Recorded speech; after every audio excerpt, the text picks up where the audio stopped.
Hello hello hello, क्या हाल चाल, क्या हाल चाल, क्या हाल चाल। ऑडियो और वीडियो क्लियर है तो प्लीज एक बार थम्स अप कर दीजिए।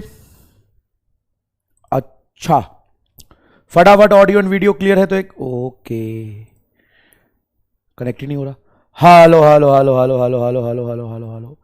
पीडब्ल्यू के आकाशवाणी केंद्र में आप सभी बच्चों का बहुत बहुत स्वागत नहीं है, लेकिन फिर भी चले आते हैं। कहा जाता है जहां इज्जत ना हो वहां नहीं जाना चाहिए, लेकिन ये बेशरम ऐसे हैं कि इनकी जितनी बेइज्जती करो उतनी चले आते हैं मुंह उठा के। सुना नहीं है, जहां इज्जत नहीं हो वहां नहीं जाना चाहिए। इनको देखो, कूद कूद के आ जाते हैं, क्या करें, छोड़ो। हेलो हेलो हेलो, आप सभी बच्चों को एमआर का बहुत बहुत नमस्कार। एकदम नहा के आया हूं मैं। तुमको तो हो गया होगा 1-2 महीने नहाए हुए, कोई बात नहीं। तो आप सभी बच्चों को बहुत बहुत नमस्कार। आज हम लोग बेसिक मैथ का लेक्चर नंबर 7 पढ़ने वाले हैं। और आज बेसिक मैथ के लेक्चर नंबर 7 शुरू करने से पहले अगर मैं आपको यह बता दूं, ध्यान से सुनिएगा, कि आपका सिलेक्शन किस वजह से एक्चुअल में रुकता है या आपके नंबर किस वजह से कम आते हैं, तो कितना मजा आएगा बताओ। क्या दोगे? तो बहुत बड़ी बात है कि तुम्हारे मार्क्स किस रीजन से कम आ रहे हैं, किस बात की वजह से, किस पॉइंट की वजह से तुम पीछे लैग कर रहे हो, या तुम्हारा सिलेक्शन रुक रहा है, या तुम्हारे सिली मिस्टेक्स हो रहा है। वही चीज अगर मैं बता दूं तो कैसा लगेगा बताओ? बहुत मजा आ जाएगा सर, यही तो सबसे बड़ी समस्या है। तो आओ, आज मैं तुम्हें वो चीज बताऊं जिसके वजह से आपके मार्क्स कम आते हैं, जिसकी वजह से आपके सिली मिस्टेक्स होते हैं, जिसकी वजह से आपका सिलेक्शन नहीं हो पा रहा है ना। देखो बताता हूं, देखो। तो आज लेक्चर नंबर 7 में जो आज का हमारा गोल है वो पहले बता दूं। हम डीपीपी आज क्लास में सॉल्व कर रहे होंगे, लास्ट डीपीपी। उसका रीजन ये है बड़ा सिंपल सा, कि बहुत लोग डीपीपी इग्नोर कर रहे हैं। तो मैं आपको बता दूं, डीपीपी बहुत जरूरी है सॉल्व करना। और अगर आपने क्लास बहुत ईमानदारी से लिया है तो डीपीपी सॉल्व करने में आपको 5 से 7 मिनट से ज्यादा नहीं लगेगा। मजा आ जाएगा डीपीपी सॉल्व करके साहब। और दूसरा रीजन ये भी है डीपीपी सॉल्व करने का आज, कि आप सही आंसर तो निकालो ही, बाकी ऑब्जेक्टिव सवाल को कैसे अटेम्प्ट करते हैं वो भी मैं आज आपको सिखाऊंगा। इसलिए मैंने डीपीपी लिया है। उसके बाद होमवर्क कर रहे होंगे, पीएचडी ऑन स्ट्रेट लाइन करेंगे, पैराबोला, रेक्टेंगुलर, हाइपरबोला देखेंगे, एंड सर्कल और इलिप्स का ग्राफ देखेंगे। चलिए, तो अब मैं बताऊं आपका सिलेक्शन या मार्क्स कम क्यों आते हैं। सबसे पहली बात, अब मैंने बाइनोमियल थ्योरम पढ़ाया, ये डीपीपी का पहला सवाल है। बाइनोमियल थ्योरम में मैंने तुम्हें पढ़ाया कि 1 प्लस या माइनस कुछ एक्स हो, उसका पावर n है, वेयर n में भी 2, 3, 4, 5, 6, इसका कोई लॉजिक नहीं है। हाफ भी हो सकता है, n में भी एनीथिंग, हाफ, 1/4, 1/6, 2, 4, 6, 7 कुछ भी हो सकता है। लेकिन जो x है वो पक्का पक्का पक्का से एक से बहुत छोटा होना चाहिए। तो आप क्या कर सकते हैं, इस एक्सप्रेशन को लिख सकते हैं 1 प्लस पावर x में मल्टीप्लाई हो जाएगा nx। अब मैंने ये पढ़ाया। अब बच्चे को डाउट हुआ कि सर ये 1 ही क्यों, मैं 2 लिखूंगा तो भी तो लिख ही सकते हैं ना। 2 प्लस एक्स है, का पावर n है, बस x बहुत छोटा होना चाहिए, तो पावर को डायरेक्टली इससे मल्टीप्लाई कर देंगे। तो ये हो जाएगा 2 प्लस ये x है, ये n है, n इंटू एक्स, ऐसा लिख सकते हैं।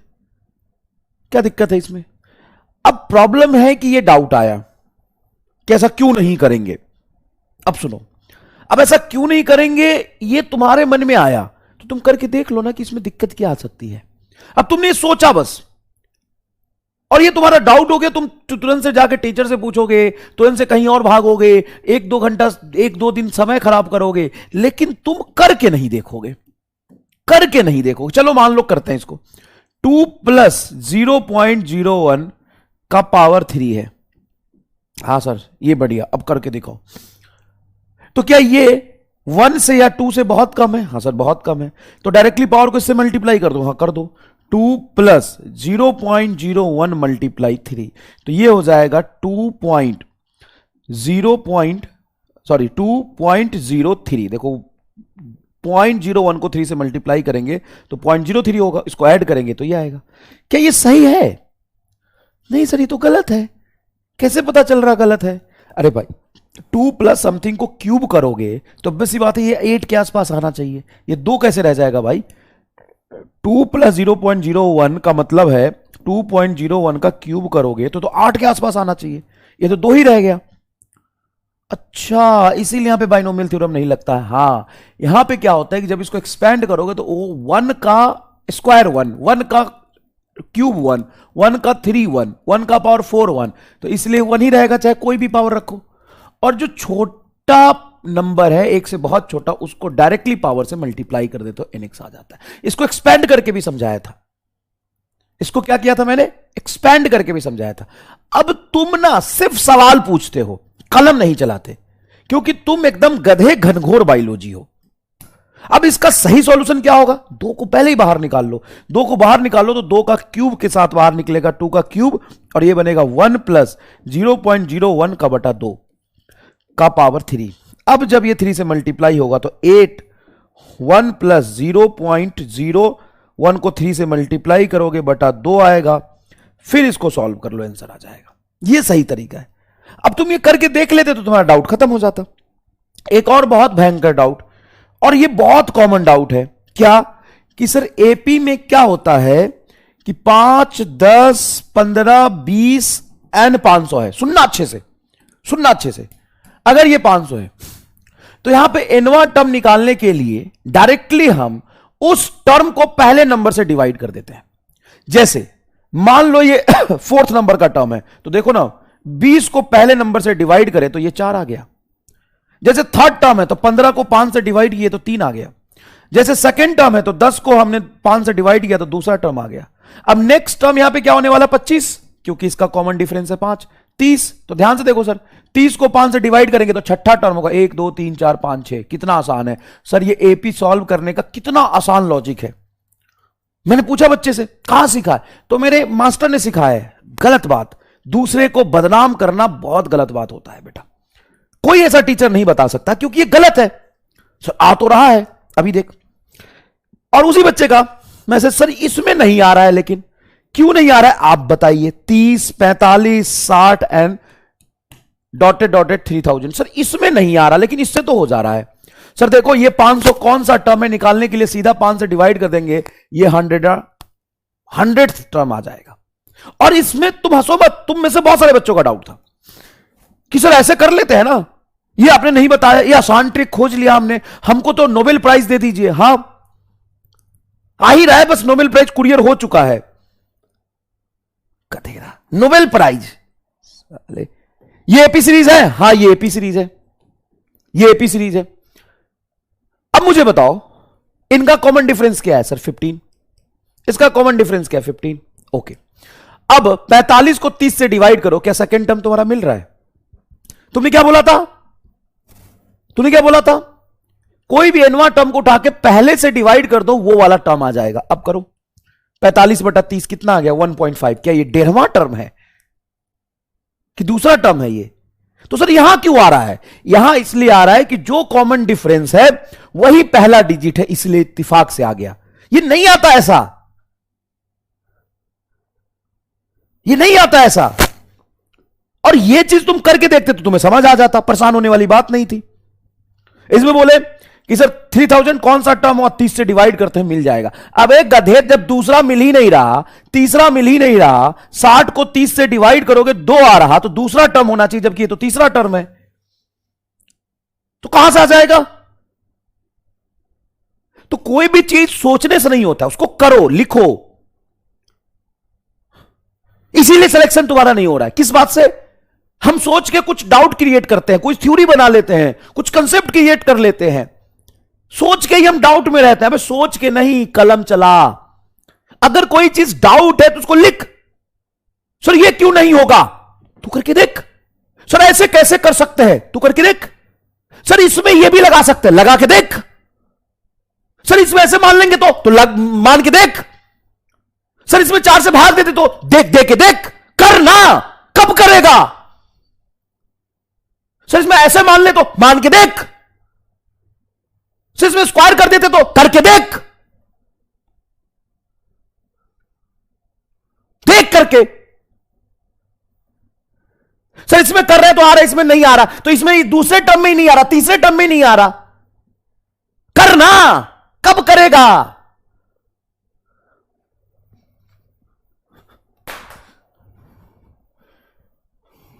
बायोलॉजी कहेगा। देख करके करके देख कर, कोई भी डाउट है उसको परफॉर्म कर। ये कल का डाउट देख रहा था मैं, कल का डाउट यहां पे 135 कैसे आ गया, क्या पढ़ाया था मैंने, वो इंपोर्ट नहीं किया कल का होमवर्क मैंने। हाँ भाई, कल का होमवर्क भी कराऊंगा पूरा। उसमें मैंने 135 डिग्री लिख दिया, इसमें 135 कैसे आएगा, करके देख कैसे आ रहा। तूने निकाला एंगल। मान ले मेरा डाउट है। सुन सुन सुन सुन सुन, सबसे पहले पढ़ने का तरीका चेंज कर अपना, पढ़ने का तरीका चेंज कर ले, अभी भी समय है, मजाक नहीं कर रहा है। तुमने सपना देखा एवरेस्ट पे चढ़ने का, अब एवरेस्ट पे सोच के नहीं चढ़ा जाता है। ये दुनिया की सबसे बड़ी चोटी है, वहां पे चढ़ने के लिए ना एडवेंचर करना पड़ेगा। सपना देखा एवरेस्ट पे चढ़ने का और टपरी पे बैठ के देखा हम रस्सी बांध लेते तो लटक जाते। अबे रस्सी बांध लेते तो लटक जाते, इससे एवरेस्ट पे कैसे चढ़ेगा। सपना एवरेस्ट पे चढ़ने का है और सोच के ही सारा काम करा लेंगे। सोच के ही सर मन की शक्ति बहुत तेज शक्ति होती है सर। मन की शक्ति की असीम परंपरा है। मन की शक्ति मतलब बहुत तेज है सर। सोच लेंगे, बैठ गए, करके देख। जैसे मैंने ये सवाल दिया, तरीका चेंज करो बेटा पढ़ने का। मैं मजाक नहीं कर रहा, मैं पागल नहीं हूं। कुछ भी सोचना है बस, हमें करके नहीं देखना। कहां गया रे, हां ये रहा होमवर्क, ये होमवर्क था, बिल्कुल कराऊंगा मैं। अब ये सवाल लिखा मैंने और बोला कि देखो बेटा यहां पे इंटरसेप्ट 0 है और थीटा 135 आएगा। 135 कैसे आ जाएगा, और 150 लोगों को सेम डाउट, मैं और मेरे गांव के सारे दोस्तों को सेम डाउट, मैं और मेरे मोहल्ले के सारे काली घाटी के लोगों को सेम डाउट। क्या y बराबर -x, तो यहां पे थीटा 135 कैसे आएगा, कैसे आएगा सर, ये कैसे आएगा। और मैं और मेरे काली घाटी के सारे दोस्तों को एक ही डाउट नहीं होता है, मैं विथ 25 तो मी विथ 150 अदर, 150 लोगों को सेम डाउट। क्या यहां पे 135 कैसे आया, करके देख। हाले तुम्हें यह नहीं बताया कि ये स्ट्रेट लाइन का इक्वेशन दिया है, मैं y बराबर mx प्लस सी से कंपेयर कर। जब कंपेयर करेगा तो c वाला टर्म 0 है, x तो x का मल्टीप्लायर यहां पे -1, m है यहां पे, तो m की वैल्यू -1, और m क्या होता है, tan थीटा। tan थीटा की वैल्यू -1 कब होती है, जब थीटा 135 होता है। मैं और मेरे काली घाटी के सारे दोस्तों को यही डाउट है। चल देख, अब करके देख बेटा, सिर्फ सोचने से ये कैसे हुआ। तो जो तरीका बताया उस तरीके से कर और देख कैसे हुआ। नहीं सर हम तो सोचेंगे बस। हाँ तो नीट के पेपर में बैठ के सोचना, इस पेपर में क्वेश्चन को ऐसे अगर होता तो कैसे करते। अब ज्यादा जो दिया हुआ है उसको तो सॉल्व कर पहले। देख इधर 1 + x का पावर हाफ 1 + x का पावर हाफ। देखो सोचने में कोई बुराई नहीं है, सोच आनी चाहिए। सोच किसी को कहीं भी आ सकता है, सोच है, लेकिन उस सोच को कलम से उतारो। 1 + x का पावर हाफ। अब देख कितना इजी है, यहां प्लस पावर भी पॉजिटिव तो माइनस तो आएगा नहीं, दोनों गलत। और पावर को इससे मल्टीप्लाई कर देते हैं तो x बटा हाफ, पहला आंसर खत्म। दूसरा सवाल है, ध्यान से देखो कैसे करते हैं ऑब्जेक्टिव सवाल, वो मैं समझाने के लिए आज लेके आया हूं। ये तो 2 है बेटा और एंगल कितना है 135। अब तुम मुझे ये बताओ कि ये जो स्ट्रेट लाइन है इसकी 2 बातें इंपॉर्टेंट होती है। एक y इंटरसेप्ट, तो y को कहां कट कर रहा, पॉजिटिव में, और एंगल बना रहा 135 डिग्री, जो 90 से जाता है तो स्लोप क्या होगा, निगेटिव। तो हमें पता है कि स्लोप निगेटिव और इंटरसेप्ट पॉजिटिव आएगा, वही -1 स्लोप आ रहा है। स्लोप निगेटिव और इंटरसेप्ट पॉजिटिव, तो इंटरसेप्ट निगेटिव और निगेटिव गलत। हां सर, और स्लोप निगेटिव होना चाहिए, इसका स्लोप पॉजिटिव है, गलत। आंसर आएगा बी। ओ भाई साहब, इलिमिनेशन मेथड इसी को तो कहते हैं ना। अभी देख आगे, अभी तो रुक, ये देख y = √3x - 2। हमें कुछ नहीं करना, तू ये बता, वैसे भी y इंटरसेप्ट पूछ रहा है तो कंपेयर करेगा तो y इंटरसेप्ट -2, खत्म। ये तो स्लोप है, √3 वाला तो स्लोप है, और ये माइनस है तो देखो निगेटिव, -2 आ गया। एक सेकंड में answer. XY equation for the graph below is, सुनना अच्छे से। तो मुझे एक बात बता, ये एंगल 30 डिग्री दिया हुआ है, वो तो लाइन प्लॉट किया कहीं से, सर ये x एक्सिस से एंगल लेंगे तो -30 होना चाहिए, वो -30 होना चाहिए, तेरा कंसेप्ट है, लेकिन वो ग्राफ में बस 30 प्लॉट कर दिया। अब मुझे बताओ स्लोप लेने के लिए क्या हम ये एंगल देखते हैं? हाँ सर ये एंगल देखते हैं। ये एंगल 90 से बड़ा है, हाँ, तो स्लोप निगेटिव आएगा। और इंटरसेप्ट क्या आएगा सर? 0, क्योंकि ओरिजिन को कट कर रहा है। अब इंटरसेप्ट तो 0 होना चाहिए। इस इक्वेशन में इंटरसेप्ट है गलत, इस इक्वेशन में इंटरसेप्ट है गलत, इंटरसेप्ट इसमें देखो 0 है। दूसरी बात जो स्लोप है वो निगेटिव आना चाहिए, तो इसमें स्लोप पॉजिटिव है, गलत, पहला आंसर। अब मैंने स्लोप एग्जैक्टली कैलकुलेट भी नहीं किया और मेरा आंसर फर्स्ट आ गया। बताओ, ये बात तो ठीक है। दूसरी बात यहां पे समझो कि सर यहां पे एक्चुअल में कैसे निकालेंगे। एक यहां पर ट्रिक बताता हूं, जोरदार कंसेप्ट सुन। एक बात बता, हमें क्या बोला गया था कि स्लोप निकालने के लिए पॉजिटिव एक्स एक्सिस एंगल लेंगे। हाँ, तो ये एंगल लोगे पॉजिटिव एक्स एक्सिस से तो ये tan थीटा, थीटा ऐसे मेजर करोगे तो ये पॉजिटिव आएगा। अब अगर तुम ऐसे मेजर करते हो तो निगेटिव आएगा। और क्या, हमें तो एक्स एक्सिस एंगल लेना है। तो यहां पे स्लोप को हम लिख सकते हैं एक्स एक्सिस से अल्फा एंगल लेते हुए tan माइनस अल्फा। क्या मैं ये काम कर सकता हूं? हां या ना? मैं क्या कह रहा हूं बेटा, बहुत आसान भाषा में कह रहा हूं, इससे तुम्हारे जीवन की बहुत सारी समस्याएं सॉल्व हो जाएंगी। कैसे? मान लो कोई लाइन ये है, अगर मैं एक्स एक्सिस से पॉजिटिव एंगल मेजर करके स्लोप डिफाइन कर रहा हूं तो प्लस tan थीटा हमारा स्लोप होगा, और ऐसे जाके मेजर कर रहा हूं तो निगेटिव माइनस थीटा लूंगा। है तो पॉजिटिव एक्स एक्सिस से एंगल ना। सर ऐसा कर सकते हैं क्या? अरे भाई, स्लोप लेने के लिए हम पॉजिटिव एक्स एक्सिस एंगल लेते हैं। क्लॉकवाइज में लेंगे तो एंगल पॉजिटिव लेंगे, एंटी क्लॉकवाइज में तो माइनस ले लेंगे, बस। तो इससे भी हम स्लोप लिख सकते हैं। हाँ, वाह सर, तो हम तो परेशान थे, ऐसे ऐसे कर रहे थे, ऐसे कर लो, ऐसे पॉजिटिव ऐसे निगेटिव। हमें तो पॉजिटिव एक्स एक्सिस से एंगल ही लेना है ना। हाँ सर, तो ये 30 ले लो, tan, ध्यान से देखो, -30। अब मैंने इसकी वैल्यू निकालनी तुम्हें 1000 बार सिखाई है। tan के अंदर निगेटिव होता है तो बाहर चला जाता है, ये सिंपल tan 30 बचेगा। tan 30 होता है बेटा 1/√3, -1/√3 से करेक्ट आंसर। बहुत सारे बच्चों के सर हम 150 से भी निकाल सकते हैं। हाँ निकाल लो ना, मैंने कब मना किया, लेकिन मुझे तो बड़ा आसान लिख रहा है, सीधा 30 किया खत्म। अब कहां मैं इस एंगल को रेफरेंस लेके फिर ये कैलकुलेट करूं, फिर वहां स्लोप देखो, आ तो गया। अब एक ग्राफ बना हुआ है, इस ग्राफ का इंटरसेप्ट कहां है सर? पॉजिटिव में, और स्लोप देखने के लिए एंगल 30 है तो स्लोप पॉजिटिव आएगा। तो क्या इसका स्लोप पॉजिटिव क्योंकि एंगल 30 से कम है? अच्छा, बच्चा यहां कहता है सर आपने बोला था, देखना कितने घनघोर बायोलॉजी आया हुआ है इस बैच में। कह रहे हैं कि सर देखो यहां पर एक बात हमको समझ नहीं आ रही। क्या? आपने बोला था कि इस स्ट्रेट लाइन का स्लोप देखने के लिए हम पॉजिटिव एक्स एक्सिस एंगल लेंगे, और आप तो एंगल यहां पे निगेटिव एक्स एक्सिस से लिए हो। भाई सच में जब मैंने ये डाउट देखा ना, और उस समय मैं था 7th फ्लोर पर, मेरा मन किया मैं अभी कूद के जान दे देता हूं यार। मतलब अब यहां पे पढ़ाने का कोई सेंस लॉजिक नहीं रह गया, मजाक नहीं कर रहा। कह रहा है कि देखो ये ओरिजिन के इधर पॉजिटिव और ये निगेटिव, तो आपने यहां तो निगेटिव एक्स एक्सिस से एंगल लिया है। अब निगेटिव एक्स एक्सिस से एंगल तो लेने के लिए मना किया था आपने। अच्छा, तो काम करते हैं, इधर पॉजिटिव होता है ना, ये एंगल ले लेते हैं। अब तू मुझे बता, ये एंगल और ये एंगल सेम आएगा कि अलग? सर ये तो बहुत बड़ा एंगल है, ये तो छोटा एंगल है। भाई मेरे, मैं निकल जाता हूं उधर एवरेस्ट की चोटी पर, वहीं तपस्या करूंगा भगवान जी की। तो ये ले ले, पॉजिटिव एक्स एक्सिस एंगल लेने का मतलब है कि ये पॉजिटिव डायरेक्शन है, ये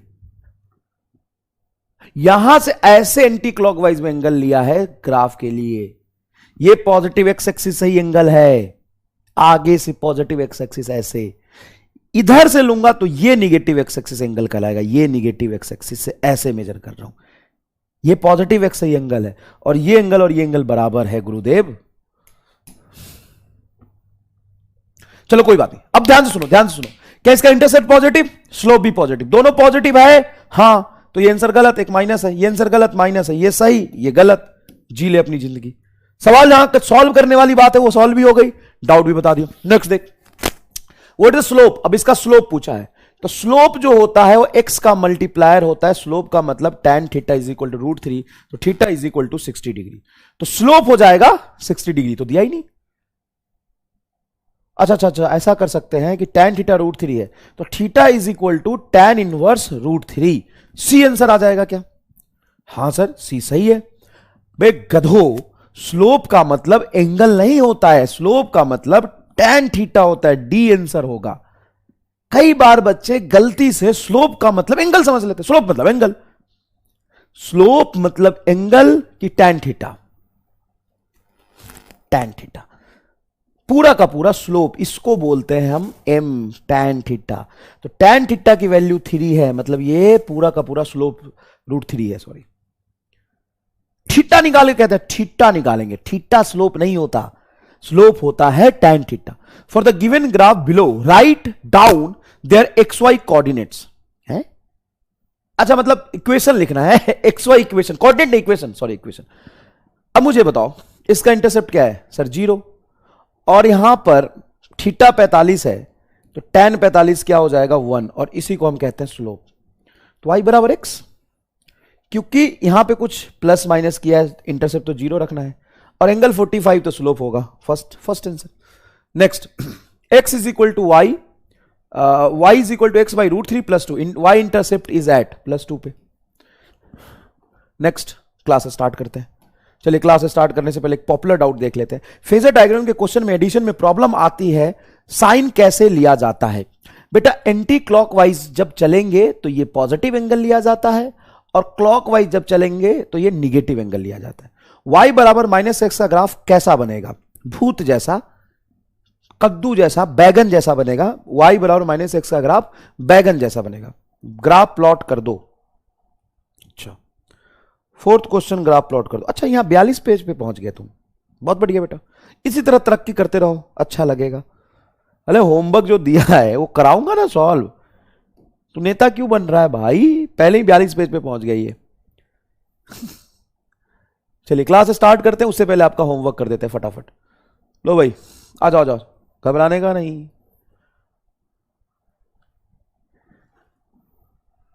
घबराने का नहीं, करते हैं, घबराने का नहीं। अरे पूरा डीपीपी कितने मिनट में सॉल्व हुआ रे? ये बता दे पहले भाई, पूरा डीपीपी कितने मिनट में सॉल्व हुआ? कई लोगों को डीपीपी सॉल्व करने का टाइम नहीं मिलता है, टाइम सर, टाइम की बहुत किल्लत हो गई आजकल, डीपीपी सॉल्व करने का टाइम नहीं मिल रहा, टाइम नहीं मिल रहा भाई। कितने मिनट में सॉल्व हुआ डीपीपी बता? 5 मिनट भी नहीं लगा, जबकि मैं यहां पे पूरा एनालिसिस करके समझाने की कोशिश कर रहा था। अब यहां से एक एक ग्राफ उठाऊंगा और प्लॉट करके तुम्हें दिखाऊंगा। सबसे पहले ये तो समझ गए होगे, ये 4 पे कट करेगा और √3 स्लोप है, तो tan थीटा √3, तो थीटा 60 डिग्री, तो 60 डिग्री के साथ ये ग्राफ पहले प्लॉट कर रहा हूं मैं। 60 डिग्री के साथ इंटरसेप्ट 4 पे होना चाहिए, तो ये ग्राफ बनेगा। इंटरसेप्ट 4 पे, एंगल 60 डिग्री, क्या सही है ये? पहला डन, पहला डन बेटा, अच्छे से बता दो, पहला डन हो गया, पहला डन हो गया। Please I request you all, पहला डन हो गया। चलिए अब दूसरा देखते हैं बेटा, आइए कैसा बनेगा। बहुत बढ़िया सवाल था, ईमानदारी से बताइए, ये 10 सवाल पूछने से पहले आपने इसको अटेम्प्ट किया, ट्राई किया, कोशिश किया? कर लेना चाहिए था। नहीं बनता ना तो पूछिए, कोई डाउट नहीं है, रिलेवेंट डाउट दीजिए। y बराबर -x, ठीक है, हम इसको स्टैंडर्ड स्ट्रेट लाइन के इक्वेशन से कंपेयर करेंगे। y बराबर mx प्लस c में इस इक्वेशन के लिए c की वैल्यू क्या है? सर इसमें x प्लस कुछ है ही नहीं, तो c हो जाएगा 0, और x का जो मल्टीप्लायर है m है, यहां पे -1 है, तो m बराबर -1, m का मतलब होता है tan थीटा -1, तो आप जानते हैं थीटा क्या हो जाएगा? 135 डिग्री। अब हमें ग्राफ कुछ ऐसे प्लॉट करना है कि स्ट्रेट लाइन x एक्सिस से 135 डिग्री का एंगल बनाए, x एक्सिस से कितने का एंगल बनाए? 135 का एंगल बनाए, और दूसरी बात इंटरसेप्ट उसका क्या हो? 0 हो, तो ये ग्राफ बनेगा, खत्म। सर ये पढ़ा तो रहे हो, इसका कोई एप्लीकेशन है कहीं फिजिक्स में? हाँ है ना, इसका एप्लीकेशन है, लिखना इसको बहुत अच्छे तरीके से, नोट्स में सब मेंशन करना है। F बराबर -kx, draw graph between force and displacement. अब मुझे बताओ, F और x का ग्राफ पूछ रहा है, तो स्ट्रेट लाइन का ही तो है, ये y एक्सिस पे रख दिया, इसको x एक्सिस पे रख दिया, तो इसका स्लोप माइनस क्या आ रहा है? मतलब स्लोप निगेटिव में। और ओरिजिन से पास करता हुआ। ओरिजिन से पास करते हुए कोई भी ग्राफ ऐसे बनाऊंगा सबका स्लोप पॉजिटिव आएगा क्योंकि एंगल 90 से कम बनेगा। तो ऑब्वियस सी बात है सर, इसमें ऐसा बना दो ग्राफ। हाँ, ऐसा बना देते हैं। क्या यहां भी ये एक्स एक्सिस से, जैसे ये 135 डिग्री का एंगल बना रहा था, एक्स एक्सिस से 135 का एंगल बनाते हुए 90 से तो उधर ही जाएगा, क्या यहां भी वैसा ही एंगल बनेगा? नहीं, यहां पे स्लोप माइनस के है, स्लोप माइनस के है। हाँ, के की वैल्यू अगर 1 रख दो तो स्लोप -1 हो जाएगा, तब बनेगा। लेकिन हमें मोटा मोटी ये तो समझ में आ गया कि ग्राफ ओरिजिन से पास करेगा और स्लोप निगेटिव है तो यहां से एंगल 90 से ज्यादा बनेगा। ये वाली बात फील आ गई क्या? इतना ही फील करना है बेटा, इतना ही फील करना है बेटा, खत्म। अब ये मैंने तुम्हें दिया था प्लॉट करने के लिए, क्या करना है? -4 पे कट कराओ। चलो इसको देख लेते हैं। x/3 y/4 +1, x/3 + y/4 +1 = 0। जरा ध्यान से देखना, इसको मैं पहले कहता हूं सिंप्लीफाई कर लिया करो। तो y बराबर आएगा, इस दोनों को उधर ले जाओगे तो -x/3 -1 और 4 उधर ले जाओ तो 4 से मल्टीप्लाई कर दो। एक मिनट, हाँ 4 से मल्टीप्लाई कर दो। ये आएगा क्या इक्वेशन? ये लिखा था मैंने, -4/3x -4।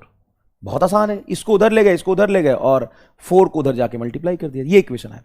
अब इसको मैं स्टैंडर्ड स्ट्रेट लाइन के इक्वेशन से कंपेयर करूंगा तो c की वैल्यू आ गई -4 और स्लोप की वैल्यू आ गया -4/3। देखो ना, x का मल्टीप्लायर -4/3, इसको हम tan थीटा बोलेंगे। अब हमें नहीं पता tan थीटा -4/3 की वैल्यू कितनी होती है। कोई बात नहीं, माइनस को मार गोली और तू मुझे बता tan 4/3 कितने पे होता है? सर 53 डिग्री पे। बहुत बढ़िया। अगर सिंपल tan अल्फा कहीं 4/3 होता तो अल्फा 53 डिग्री होता क्या? हाँ जी सर। अब ये निगेटिव ही तो है, निगेटिव सेकेंड क्वाड्रेंट में जाएगा। अब मुझे बता 90 से कितना पहले है 53? सर 37 डिग्री पहले आता है 53। करके देख ले। तो 37 आगे जाएंगे तो वहां पे भी वैल्यू सेम मिलेगा क्या? हाँ, 90 से जितना पीछे उतना आगे वैल्यू सेम मिलता है तो 127 डिग्री पे वैल्यू उतना ही मिलेगा। खत्म। ये ट्रिक लगाओगे तो कितना इजी हो जाएगा बताओ। 90 से कितने डिग्री पहले 53 आता है? सर tan अल्फा 4/3, तो मैंने बताया था ना कि देखो 4 और 3 में एक पेयर बनता है तो tan थीटा 3/4 या 4/3 दिखाई देगा। तो 3/4 छोटी वैल्यू तो tan 37 और 4/3 होगा तो 53। तो इससे कितना पीछे है ये? 37 डिग्री पीछे। 90 में से 37 घटाओ तो 90 में 37 जोड़ दो, 127 डिग्री। बस खत्म। टेबल फॉर्मेट का लॉजिक। तो थीटा बराबर हो जाएगा 127 डिग्री। खत्म। ग्राफ बताओ। सर एक्स एक्सिस से ये एंगल बनाएगा 127 डिग्री और इंटरसेप्ट है -4 पे, मतलब -4 पे इंटरसेप्ट कर रहा है तो ये ग्राफ बना सकते हैं क्या? नहीं, एंगल तो बड़ा लेना है 127, ये ग्राफ बनेगा। यहां पर देखिए कट कर रहा है -4 पे और ये देखिए इसका पॉजिटिव एक्स एक्सिस से जो एंगल है वो 127 डिग्री बनेगा। क्लियर? समझ में आ गया बेटा?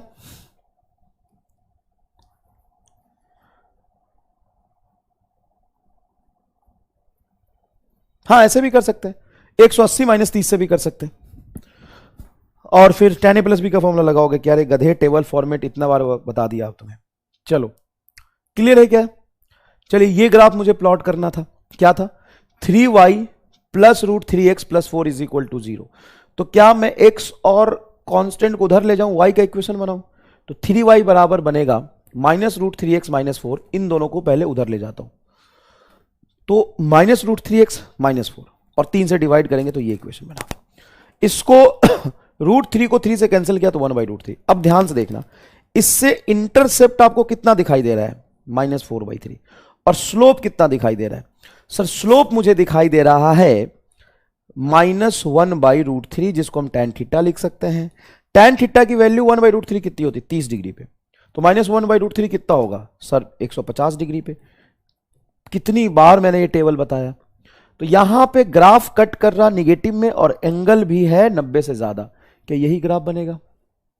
पॉजिटिव एक्स एक्सिस इधर से इस डायरेक्शन से एंगल ऐसे ले रहे हैं तो ये थीटा हो गया तुम्हारा 150 डिग्री और कट कर रहा है कुछ निगेटिव -4/3 पे। कितने लोगों ने ये कर लिया था बताओ? कर लिया था भाई। अब एक होमवर्क ये था कि find value of y at x is equal to 8 from a given graph. ये ग्राफ दिया मैंने, ये +4 पे कट कर रहा, ये -4 पे कट कर रहा, एंगल 45 है। इसमें जरूरत से ज्यादा इंफॉर्मेशन दिया हुआ है। जब भी कोई ग्राफ प्लॉटेड होता है तो क्या तुम उसका इक्वेशन लिख सकते हो? हां सर, ये ग्राफ प्लॉटेड है, इसका हम इक्वेशन लिख लेंगे। इक्वेशन के लिए हमें दो चीजें चाहिए होता है, स्लोप और इंटरसेप्ट। y बराबर mx प्लस c की वैल्यू कितनी है सर? 4। c की वैल्यू हम यहां पे रख देंगे 4। थीटा है 45, तो tan थीटा क्या हो जाएगा सर? tan थीटा को ही हम क्या कहते हैं? m, slope. tan थीटा 1 हो जाएगा। तो y बराबर ये बनेगा 1x प्लस 4। y बराबर बनेगा सिंपल x प्लस 4। क्या ये इक्वेशन आप लिख पाए थे? सर यहां पे समझ नहीं आया, ये तो 45 लिखना चाहिए ना। नहीं, थीटा को स्लोप नहीं कहते, tan थीटा को स्लोप कहते। तो यहां पे थीटा 45, तो tan 45 को हम m कहेंगे, जो 1 आएगा। तो सिंपल इक्वेशन बना। ओके सर, अब पूछ रहा मेरे से कि y की वैल्यू बताओ जब x की वैल्यू 8 है। तो y की वैल्यू पूछा है जब x की वैल्यू 8 है, तो y is equal to 8 plus 4 is equal to 12। कोई भी स्टैंडर्ड स्ट्रेट लाइन के इक्वेशन का क्या मतलब होता है वो पहले समझ लो। कोई भी स्टैंडर्ड स्ट्रेट लाइन के इक्वेशन का क्या मतलब होता है sir? y is equal to M X plus C दिया होता है, जहां पे उसका एक y इंटरसेप्ट होता है और ये स्लोप होता है। क्या y इंटरसेप्ट और स्लोप किसी एक ग्राफ के लिए चेंज हो सकता है क्या? नहीं, पर्टिकुलर किसी एक ग्राफ के लिए y इंटरसेप्ट और स्लोप तो एक ही होगा। हां, x की अलग अलग वैल्यू पे y अलग अलग आएगी। मतलब अगर ये दोनों चीज पता है तो स्ट्रेट लाइन का इक्वेशन लिख सकते हैं, और एक बार स्ट्रेट लाइन का इक्वेशन आपने लिख लिया तो तुम मुझे x दो, मैं तुम्हें y दूंगा की कहानी चलेगा। सर अगर ऐसा नहीं होगा, तुम मुझे y दो, मैं तुम्हें x दूंगा, हां ले ले। अब मान ले y बराबर mx प्लस सी तुम्हें पता है, जहां पे c और x की m की वैल्यू गिवन है, तो y रख के x निकाल ले। हमेशा उल्टा ही सोच, कर सकते हैं, पूछने वाली क्या बात है? ये तो सिंपल सी बात है कि अगर मुझे ये इक्वेशन लिखा है y बराबर 3x प्लस 4 लिखा हुआ है, सर इसमें y की वैल्यू रख के x भी तो निकाल सकते हैं। हां, y की वैल्यू 4 रख के x निकाल ले कि y 4 कब हो रहा है। Very easy, not a big deal at all. ये वाली चीज स्लोप परपेंडिकुलर होता है अगर दो स्ट्रेट लाइन का, तो उनका प्रोडक्ट -1 होता है। ये थोड़ा हम आगे पढ़ेंगे, थोड़ा सा आगे पढ़ेंगे, चिंता करने की जरूरत नहीं है, ये मैं पढ़ाऊंगा। लेकिन उससे पहले थोड़े से अलग सोच के, अलग क्रिएटिविटी के सवाल करेंगे और स्ट्रेट लाइन के कंसेप्ट को थोड़ा और समझते हैं। ठीक है बेटा, आओ देखें। ये y एक्सिस है, ये x एक्सिस है, ठीक है, और ये कोई स्ट्रेट लाइन का हमने ग्राफ बनाया, जहां पे कोई भी दो पॉइंट कंसीडर किए। मैंने ये पॉइंट लिया x1 y1, जिसका x कोऑर्डिनेट x1 है, y कोऑर्डिनेट y1 है। यहां पे इसकी कोऑर्डिनेट x वाली x2 है एंड y वाली क्या है? y2 है। तो इस ग्राफ के स्लोप का क्या मतलब होता है, जरा समझिएगा। इस ग्राफ के स्लोप का क्या मतलब होता है? इस ग्राफ के स्लोप का मतलब होता है चेंज इन x ऊपर में चेंज इन y, मतलब change in y by change in x। अब मुझे बताओ, ये x1 डिस्टेंस का क्या मतलब है? x1 कोऑर्डिनेट का क्या मतलब है? कि ओरिजिन से x1 डिस्टेंस पर ये हॉरिजॉन्टल में पॉइंट है। x2 कोऑर्डिनेट का मतलब है कि x एक्सिस में इसकी डिस्टेंस यहां से x2 है। कि ये बात आपको फील आई? बहुत जरूरी है। हां सर, ये फील आ गई। तो अगर मैं इस पॉइंट और इस पॉइंट के बीच में हॉरिजॉन्टल डिस्टेंस देखूं तो क्या वो x2 माइनस x1 होगा?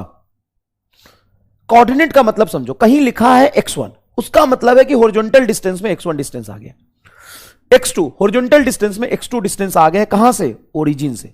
तो ये x1 और ये x2, तो इन दोनों में हॉरिजॉन्टल डिस्टेंस कितना होगा? यार x2 माइनस x1। अब यहां से वर्टिकल डिस्टेंस इस पॉइंट का देखेंगे तो वो y1 है, और यहां से वर्टिकल डिस्टेंस इस पॉइंट का देखेंगे तो ये आपका y2 है। तो इन दोनों में वर्टिकल डिस्टेंस ये वाली कितनी आएगी? ये वाली वर्टिकल डिस्टेंस कितनी आएगी सर? ये आएगी आपकी डेल्टा y, जिसको हम कह सकते हैं y2 माइनस y1।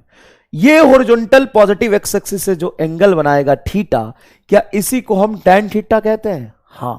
तो कोई भी दो पॉइंट गिवन हो, उसके बीच में अगर आपको स्लोप निकालना हो तो बड़ा आसान फॉर्मूला है delta y by delta X. मतलब change in y coordinate divided by change in x coordinate, y2 minus y1 बटा x2 माइनस x1। सर ये पूरा एकदम हॉरिजॉन्टल है और ये वर्टिकल है, तो क्या मैं इसको बेस और इसको हाइपोटेन्यूज बोल सकता हूं? हां। तो अगर ये बेस है, ये हाइपोटेन्यूज है, तो इस दोनों पॉइंट के बीच में ये जो बनेगा सॉरी ये बेस ये परपेंडिकुलर है, आई एम सॉरी, ये बेस ये परपेंडिकुलर है, तो पाइथागोरस थ्योरम से ये हाइपोटेन्यूज बनेगा, तो इन दोनों पॉइंट के बीच में ये लेंथ निकाल सकते हैं। तो कहते हैं distance formula between any two point, इसको बहुत जरूर अच्छे से याद रखना है। Distance formula between any two point, any two point, किसी भी दो पॉइंट का अगर आपको कोऑर्डिनेट पता है तो उसका डिस्टेंस फॉर्मूला होता है डिस्टेंस बराबर रूट अंडर डेल्टा एक्स का whole square plus delta Y का होल स्क्वायर। देखो बेस क्या है डेल्टा एक्स, परपेंडिकुलर क्या है डेल्टा वाई, तो क्या इन दोनों पॉइंट के बीच में ये डिस्टेंस होगा कि नहीं होगा पाइथागोरस थ्योरम से? हां, इसको बोलते हैं बेटा डिस्टेंस फॉर्मूला। इसको आपको याद रखना है, ये लिख लिया करना, जहां पे मैं लिख दूं मार रट्टा, मतलब ये याद होना चाहिए। बहुत इजी है बेटा। क्या है ये?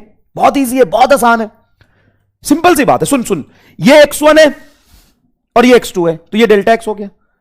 ये y1 है, देखो ये y1 है और ये y2 है, तो ये क्या हो गया delta y। Delta y y2 minus y1, delta x x2 minus x1। Perpendicular का होल स्क्वायर प्लस बेस का होल स्क्वायर का रूट हाइपोटेन्यूज होगा, तो किसी भी दो पॉइंट के बीच में डिस्टेंस निकाल सकते हैं। सर ये तो हमने 10th में पढ़ा था, लेकिन तूने 10th किया नहीं था ना, 10th में तो तुम फेल कर गए थे, फिर फर्जी सर्टिफिकेट बना के यहां पे नीट में एडमिशन लियो, मतलब ड्रॉप कर रहे हो।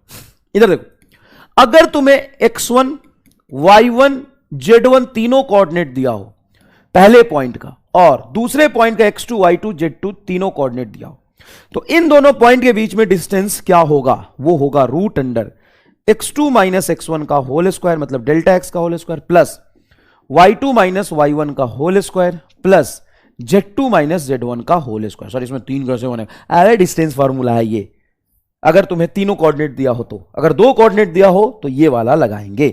क्लियर है एकदम अच्छे तरीके से?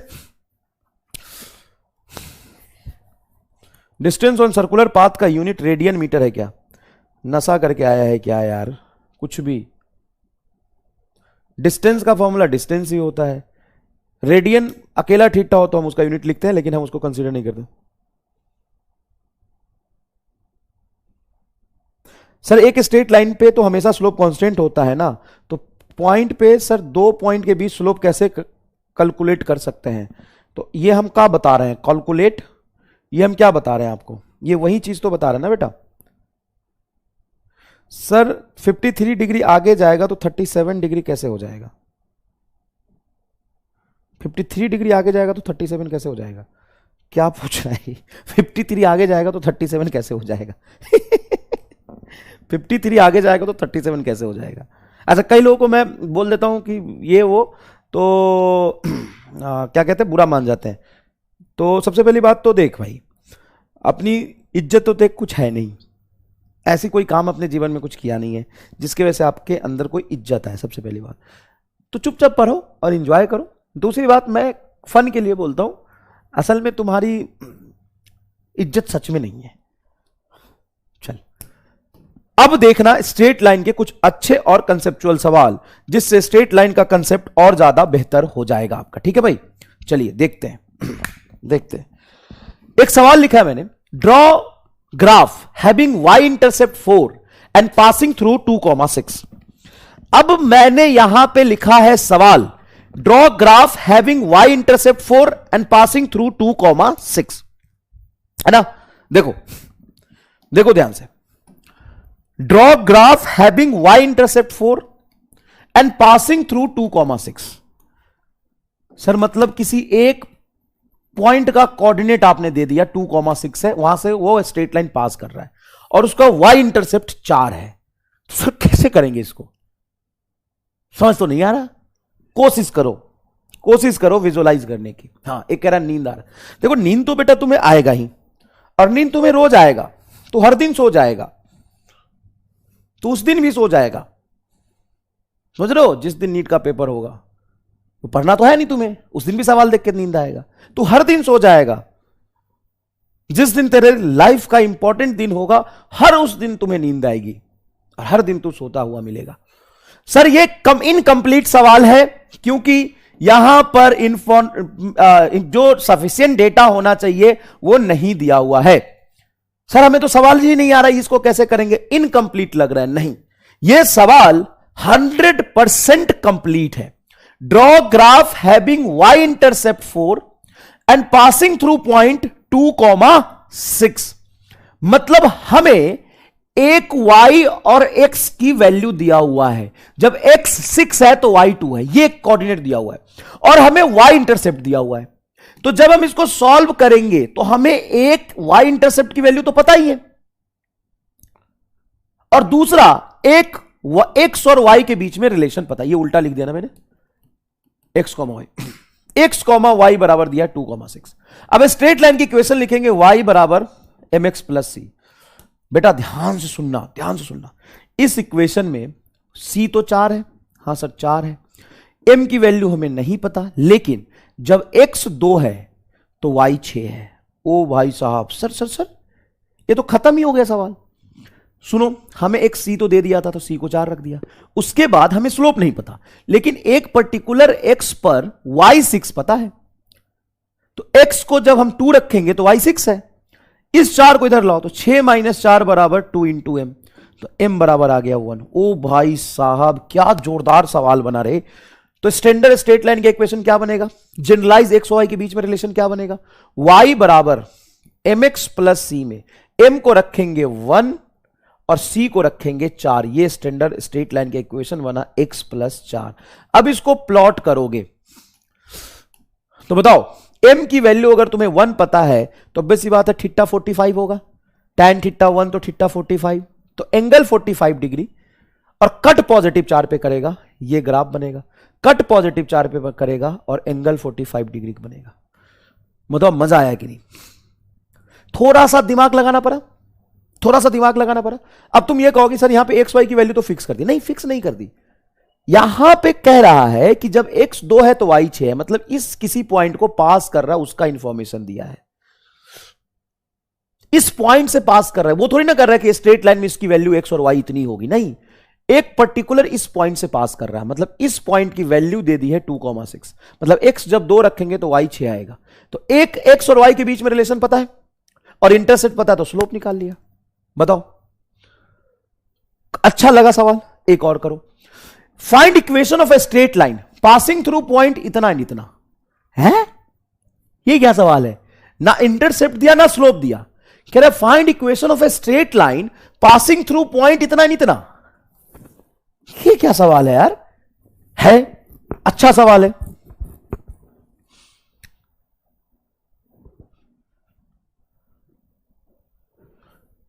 अच्छा सवाल है, अच्छा सवाल है। हमें 2 पॉइंट गिवन है, तो यार कैसे करें? सॉल्यूशन करते हैं, कोशिश करते हैं। सुनो, क्या हमें 2 पॉइंट गिवन है, x1 y1 इसको बोल देते हैं और इसको x2 y2 बोल देते हैं। तो क्या यहां पे tan थीटा का स्लोप निकाल सकते हैं? हां, ग्राफ का स्लोप निकाल सकते हैं। ग्राफ का स्लोप क्या होता है? स्लोप होता है चेंज इन y बटा चेंज इन x। ये पूरा फील दिला के समझाया था। y की y2 कितनी है? 6 - 4 डिवाइडेड बाई 2 - 3। ये लिखोगे भाई, y2 - y1 तो 6 - 4 और x2 है तुम्हारा 2 और x1 है 3, ये आएगा। तो 6 में से 4 जाएगा 2 और 2 में से 1 गया -1, तो -2 आ रहा। तो -2 तुम्हारा क्या हो गया? स्लोप हो गया। अब -2 स्लोप तुम्हें पता चल गया। अब एक इंटरसेप्ट की जरूरत है। कोई भी जनरलाइज स्ट्रेट लाइन का इक्वेशन ऐसे ही आएगा क्या? हाँ।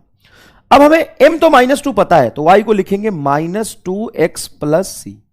और यहां पे कोई भी एक कोऑर्डिनेट उठा लो, जैसे 3,0 उठा रहे हो, तो एट 3,0 पर मुझे x और y की वैल्यू पता है। तो x को जब 3 रखूंगा तो y 4 आएगा, तो c पता चल जाएगा। 4 रखो यहां पर y के जगह पे, इज इक्वल टू -2 × 3 प्लस सी। 3 दूना 6 -6 इधर चला जाएगा तो प्लस हो जाएगा, तो c इज इक्वल टू 7। तो c 7 आ गया। तो यहां से y बराबर m की वैल्यू -2x प्लस 7, ये स्ट्रेट लाइन का इक्वेशन बनेगा। यहां से एंगल नहीं पता कर पाएंगे यार, tan थीटा -2 कितने डिग्री पे होता है? कोई बात नहीं। क्या तुम इतना तो समझ गए ना? Equation of a straight line, equation ही निकालना था, आंसर। तुम्हें प्लॉट नहीं करना है।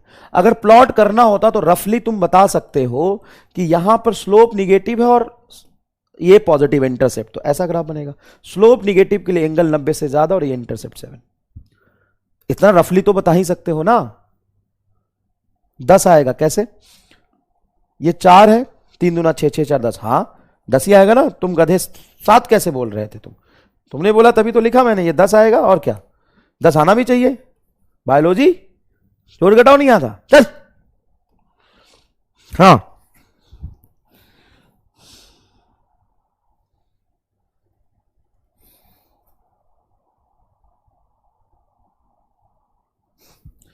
विजय शर्मा जूता मारूंगा साले, डांटना मत, गधों जैसे सवाल पूछते हो।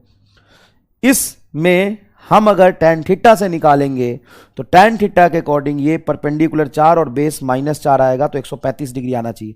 आंख से अंधा तुम्हें ये नहीं दिख रहा है कि एंगल ये 90 से कम बनेगा, पहली बात। दूसरी बात, किसी भी ट्रायंगल में जब हम थीटा लिखते हैं तो वहां पे बेस परपेंडिकुलर को प्लस माइनस में नहीं लिखते, हालांकि ये 4 लेंथ है और ये 4 लेंथ है, 4/4, 4/4, टैन थीटा 4/4 1 आएगा। डांटना मत, गधों जैसे सवाल पूछोगे। मतलब इतना स्लोप समझाने के बाद भी तुम्हें इसका स्लोप निगेटिव लग रहा। चलो आगे देखते हैं। Draw graph passing through 2,3 and slope 1। अब यहां पे क्या दिया बेटा कि इस पॉइंट से स्ट्रेट लाइन पास कर रहा है और उसका स्लोप क्या है? 1 है। सुनो, जब तुम सॉल्यूशन लिखोगे तो स्लोप की वैल्यू तुम्हें 1 दे दिया और एक पॉइंट का कोऑर्डिनेट दिया हुआ है, तो क्या इसका और इसका यूज करके तुम सी निकाल सकते हो? हां, y = mx + c straight line का इक्वेशन होता है। अगर मैं इसको यूज करूं 2,3 पर, तो x की वैल्यू जब 2 रखूंगा, m को तो 1 रखूंगा, m की वैल्यू 1 दिया हुआ है, x की वैल्यू 2 रखूंगा प्लस c, तो y की वैल्यू क्या आ रही? 3, तो 3 = 2 + c, तो c की वैल्यू आ गया -1। बहुत बढ़िया। तो इंटरसेप्ट क्या है तुम्हारा? -1 और स्लोप क्या है? 1। तो स्टैंडर्ड स्ट्रेट लाइन की इक्वेशन क्या होगा? y = mx + c लिखोगे तो y बराबर आएगा x - 1। अब इसको प्लॉट करना है। कैसे प्लॉट करेंगे? देखो बेटा, जब भी स्लोप 1 हो तो तुम कह सकते हो थीटा 45 डिग्री बनेगा।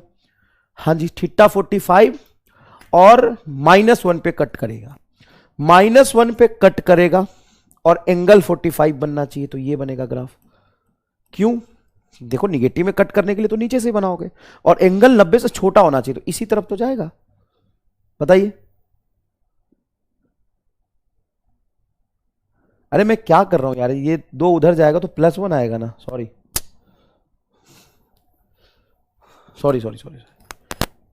मैं ऐसा क्यों कर रहा हूं? C+1 आएगा, बिल्कुल सही है। तो C+1 पे कट करेगा और तुम्हारा एंगल 45 बनना चाहिए। तो अब क्या करोगे?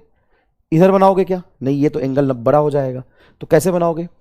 ये बनाओगे, ये +1 पे कट करेगा और ये जो एंगल है वो 45 डिग्री होगा। ठीक है, क्लियर? चलो अब ये सवाल देखो, बहुत बढ़िया सवाल है। Find position of object at t = 2 second. हमने क्या किया, ये पोजीशन और टाइम ग्राफ स्ट्रेट लाइन बना दिया और उसका कोई भी कोऑर्डिनेट नहीं दिया, पोजीशन में भी नहीं दिया, टाइम में भी नहीं दिया। हमने क्या किया कि ये ग्राफ बना दिया और एंगल दे दिया कि 60 डिग्री है। तो हमसे पूछा है कि पोजीशन बताओ जब टाइम 2 सेकेंड है, तो ये पोजीशन एक्सिस है और ये टाइम एक्सिस है, तो हमें पोजीशन की वैल्यू बतानी है जब टाइम की वैल्यू 2 सेकेंड हो। क्या ऐसे काइनेमेटिक्स में सवाल बन सकते हैं? हां। तो हम देखें, स्ट्रेट लाइन का ग्राफ है, इसमें पोजीशन x और टाइम t के बीच रिलेशन लिख सकते हैं ग्राफ देख के? हां, लिख सकते हो। बताओ इसका इंटरसेप्ट क्या है? सर, इंटरसेप्ट इसका 0 है क्योंकि ओरिजिन को कट कर रहा है। बताओ इसका स्लोप कितना है? स्लोप होगा m = tan 60 = √3। तो y बराबर होता है mx + c। y एक्सिस पे पोजीशन को रखा तो x बराबर, अब ये मत बोलना x कहां से आ गया, y पे पोजीशन रखा है। सर पोजीशन को y से रिप्रेजेंट करो, चलो पोजीशन को y से रिप्रेजेंट करते हैं। तो पोजीशन y बराबर, m की वैल्यू कितनी है? √3, x एक्सिस पे टाइम रखा है √3t + 0, तो y बराबर होगा सिंपल √3t। टाइम बोलो कितना बोला? 2 सेकेंड, तो ये 2√3 मीटर आंसर आएगा। ये है एप्लीकेशन ऑफ स्ट्रेट लाइन बेटा, ये है application of actual straight line का कंसेप्ट।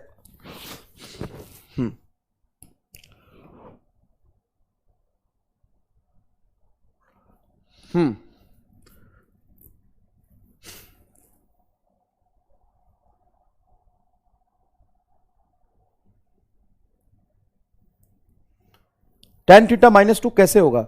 यहां पे बेटा ये जो है ना स्लोप है, स्लोप क्या आ रहा है -2, 6 में से 4 जाएगा तो -2, सॉरी 6 में से 4 जाएगा तो 2, और 2 में से -3 जाएगा तो निगेटिव, इसलिए -2 आया।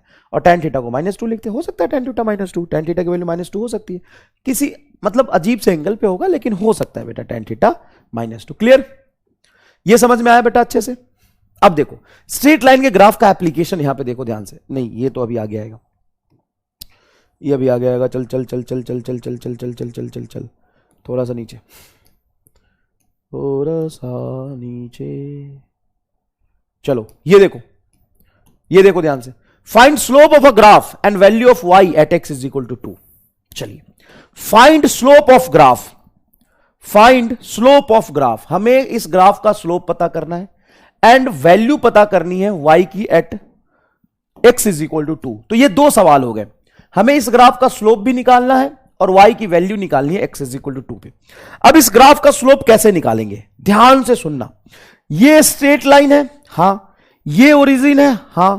क्या ये लेंथ है आपका 4 मीटर? हां सर, ये 4 पे कट कर रहा, तो ये लेंथ है हमारा 4 मीटर और ये लेंथ है हमारा 10 मीटर। क्लियर?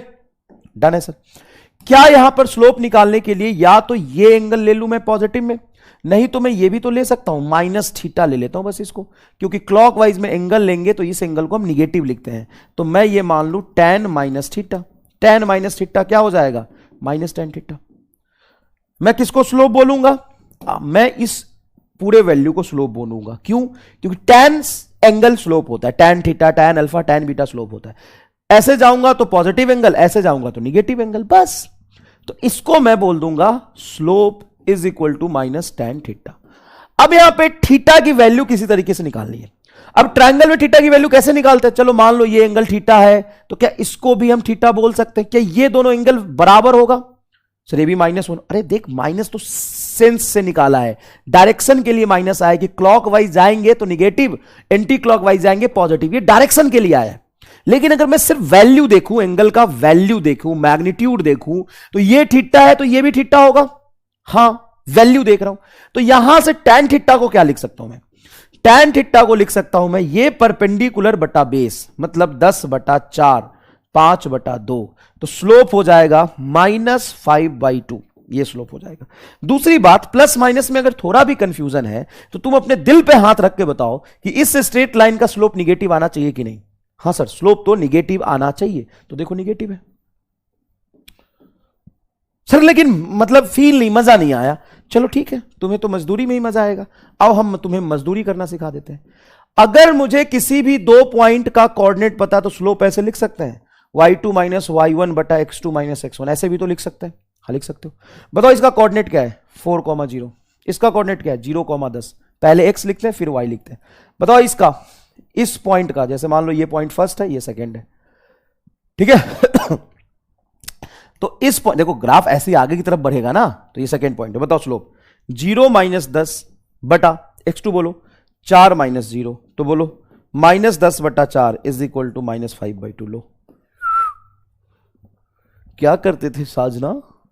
तन्हाई दूर करते थे गुना भाग करके। ले आ गया निगेटिव, मिल गई खुशी सर। वायर चलो, मतलब फील की लेने वाली बात है, फील इससे निकाल लेंगे। वैसे हमें पता है स्लोप निगेटिव होना चाहिए, हम यहां से निकाल लेंगे।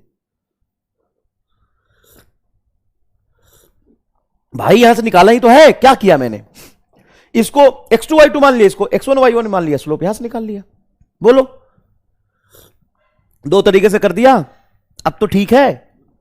चलो, तो स्लोप पता चल गया, और इसका इंटरसेप्ट कितना है? 10 है, बहुत बढ़िया। स्लोप हो गया तेरा -5/2 और इंटरसेप्ट हो गया 10। तो स्ट्रेट लाइन का इक्वेशन क्या लिखेगा? स्ट्रेट लाइन का इक्वेशन हो तो y = x + c, m की वैल्यू -5/2x + 10, ये आया। अब तुम्हें y की वैल्यू चाहिए जब तुम x को क्या पुट कर रहे हो? 2, तो -5/2 × 2 + 10, 2 से 2 कटेगा, -5 + 10, तो 5 आंसर आएगा। बोलो, मजा आया बेटा? क्या ये लॉजिक तुम्हें समझ आया कि इधर से एंगल लेंगे तो पॉजिटिव से स्लोप निकालेंगे, इधर से एंगल लेंगे तो निगेटिव ले लेंगे बस। और फिर मैं tan थीटा की वैल्यू कैलकुलेट कर रहा हूं, मैग्नीट्यूड देखूं तो ये थीटा है, डायरेक्शन के लिए माइनस है बस, वैल्यू तो थीटा है, तो ये थीटा तो ये भी थीटा, ये थीटा तो परपेंडिकुलर अपने बोथ से tan थीटा निकल जाएगा, यहां पे रख देंगे, स्लोप आ गया। The equation of the line which makes an intercept +4 and which makes intercept +4 and 5 on x and y axis. अच्छा, intercept +4 on x axis and 5 on y axis. अच्छा, तो सर y इंटरसेप्ट तो हमें पता है कि जब y पे कट करता है, जब y पे कट करता है तो इसको y इंटरसेप्ट बोलते हैं, जहां पे x पे कट करेगा उसको x इंटरसेप्ट बोलेंगे। इसको कुछ भी बोल दो, d बोल दो। y इंटरसेप्ट कब मिलता है? जब x को तुम 0 पुट करते हो। और x इंटरसेप्ट कब मिलता है? जब y को 0 पुट करते हो। इस लाइन पे y क्या होता है? 0। हालांकि ये ग्राफ में बहुत इंपॉर्टेंट नहीं रखता है इक्वेशन लिखते समय। क्यों? क्योंकि हम इक्वेशन y का लिखते हैं तो y इंटरसेप्ट मैटर करता है, इसको हम इग्नोर कर देते हैं। लेकिन ये भी पूछा जा सकता है किसी इक्वेशन के लिए। तो वो बोल रहा है कि 4 इक्वेशन में से मुझे वो इक्वेशन बताओ जिसमें x इंटरसेप्ट है 4, पहले x बोला है 4 एंड y इंटरसेप्ट है 5, मतलब y एक्सिस को 5 पे कट कर रहा हो और x एक्सिस को 4 पे कट कर रहा हो। ये x एंड y इंटरसेप्ट का मतलब है। ठीक है भाई, ठीक है भाई। अब बताओ कौन सी इक्वेशन में होगा? क्या इस इक्वेशन में होगा? तो सर आप ऐसा करते हैं कि टू फाइंड, मैं यहां लिख देता हूं, to find y intercept put x is equal to 0। और यही से तो मैंने समझाया था y is equal to mx plus C में, y is equal to x plus C में जब x को तुम 0 पुट करोगे तो पूरा 0 होगा, y बराबर सी आएगा। हाँ, and to find x intercept put y is equal to 0। x intercept के लिए y 0 पुट करो। हाँ, y को 0 पुट करो तो y को जब 0 रखोगे तो x एक्सिस आएगा और वहां पे जो x की वैल्यू आएगी वो x इंटरसेप्ट होगा। तो फटाफट x की वैल्यू 0 रख के देखो y 4 कहां आ रहा। x की वैल्यू यहां पे 0 रखूंगा तो y -5 आएगा, ये गलत है। x की वैल्यू अगर मैं यहां 0 रखूं, पहला टर्म x है बेटा, ये x है, नहीं ये x रख, ये x है। x की वैल्यू 0 रखूं तो यहां पे y इंटरसेप्ट 4 आ रहा, यहां पे x की वैल्यू 0 रखो तो माइनस आ रहा, यहां पे x की वैल्यू 0 रखूं तो ये भी माइनस आ रहा। पहला ही दूसरा सही लग रहा है मुझे।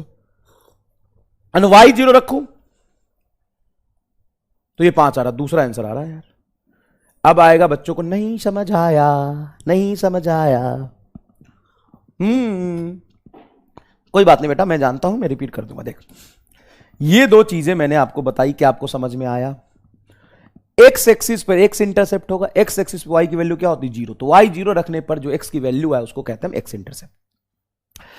अगर तुम पहले ऑप्शन नंबर 2 को चेक करो तो यह है 4x plus 5y minus 20 is equal to 0। तो यह बनेगा 4x plus 5y is equal to 20। ठीक है, 5y इज इक्वल टू 20।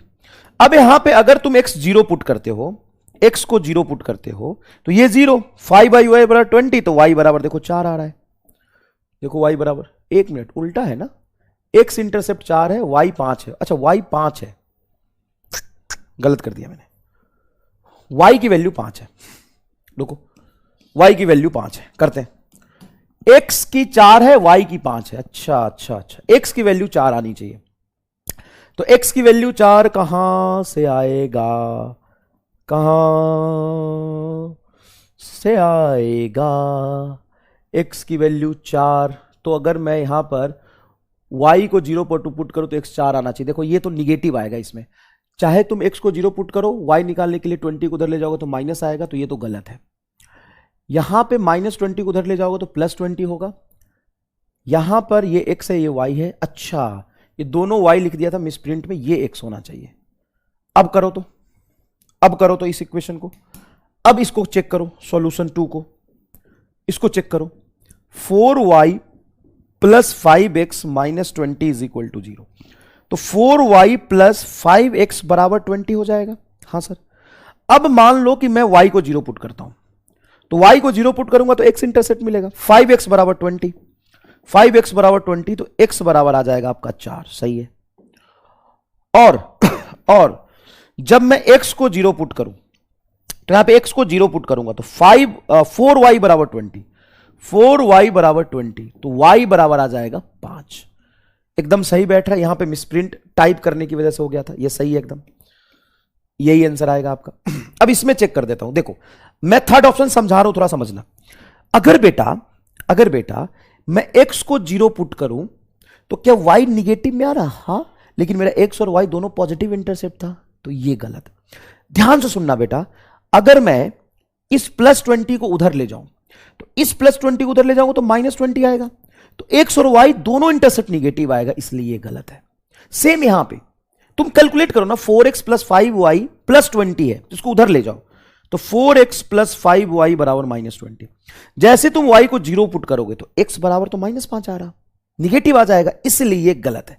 समझ आया तो कमेंट बॉक्स में एक बार बता दीजिए फटाफट। भगवान, कोई बात नहीं बेटा, कोई बात नहीं, मेहनत करना पड़ेगा। 4 आएगा ना सर आंसर? ठीक है, 4 आएगा, देख लेते हैं। ठीक है, 4 आएगा। 4x + 5y + 20 बराबर 0 है, 4x + 5y + 20 बराबर 0 है। तो यहां से x को अगर मैं 0 पुट करता हूं तो x तो 0 हो गया, तो यह बनेगा 5y + 20 = 0, 5y बराबर -20, तो y बराबर -4। क्या यहां पे इंटरसेप्ट -4 है कि +4 है? कैसे करते हो बेटा, कैसे करते हो? सर स्लोप -5/4 करके भी तो कर सकते हैं, कर सकते हैं, बिल्कुल कर सकते हैं। और ये बच्चों को आने वाला है सबसे ज्यादा भयंकर डाउट। कोई बात नहीं, डाउट आना चाहिए, कोई दिक्कत नहीं, मुझे कोई दिक्कत नहीं है, लेकिन बेटा सीखना पड़ेगा हमें, हम भाग नहीं सकते ना कंसेप्ट से। इसका ये कतई मतलब नहीं है कि मैं सवाल ही ना कराऊं, और सवाल कोई रॉकेट साइंस नहीं है, मुझे पता होना चाहिए एक्स और वाई इंटरसेप्ट का मतलब क्या है।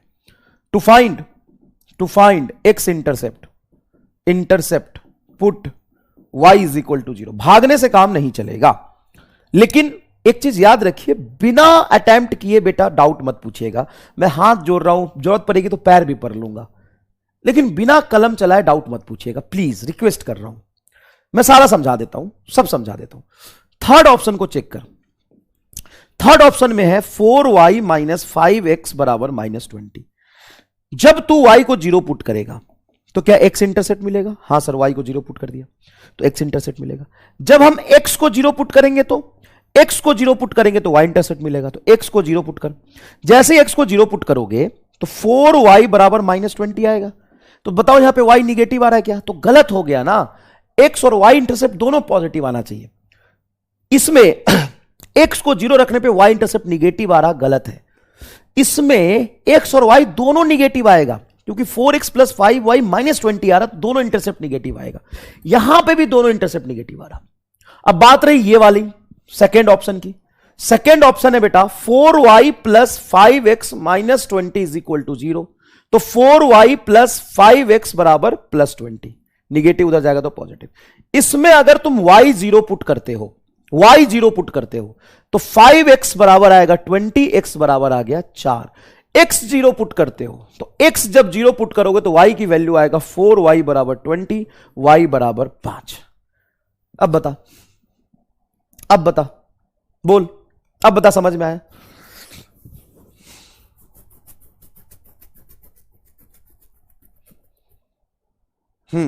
बिल्कुल समझ में आया। नेक्स्ट देखो, draw graph between momentum and velocity. अब स्ट्रेट लाइन ग्राफ का जो असली एप्लीकेशन फिजिक्स में होता है वो कहां होता है? तो बहुत सारे लीनियर रिलेशन होते हैं। जैसे मान लो तुम्हें ग्राफ प्लॉट करने के लिए दे मोमेंटम और वेलोसिटी के बीच में, किसके बीच में बेटा? मोमेंटम और वेलोसिटी के बीच में ग्राफ प्लॉट करने के लिए दे, मोमेंटम और वेलोसिटी के बीच में ग्राफ प्लॉट करने के लिए दे, और मास को मान ले कांस्टेंट। अगर मास कांस्टेंट है तो क्या momentum is directly proportional to velocity आ गया? या सिंपल मास कांस्टेंट है तो तुम्हारा स्लोप हो जाएगा मास। P बराबर m भी है, y बराबर mx + c से कंपेयर करोगे तो y एक्सिस पे हमने किसको रखा है? सर y एक्सिस पे हमने P को रखा है, और x एक्सिस पे हमने किसको रखा है? वेलोसिटी को रखा है। तो x एक्सिस पे हमने वेलोसिटी रख दिया, तो ये तुम्हारा स्लोप हो गया तुम्हारा मास, और जो इंटरसेप्ट है उसकी वैल्यू क्या है, 0। तो ग्राफ क्या ओरिजिन से पास करते हो ऐसा बनेगा, ग्राफ क्या ओरिजिन से पास करते हुए ऐसा बनेगा। हां सर, क्योंकि यहां पे इंटरसेप्ट 0 है। अगर मान लो मोमेंटम का रिलेशन ये होता है, एग्जांपल से हम ये लिखते हैं, अगर मान लो कि मोमेंटम P बराबर mv प्लस 2, सर ये ऐसे नहीं होता, एज्यूम कर लो, मान लो कि ऐसा इक्वेशन है।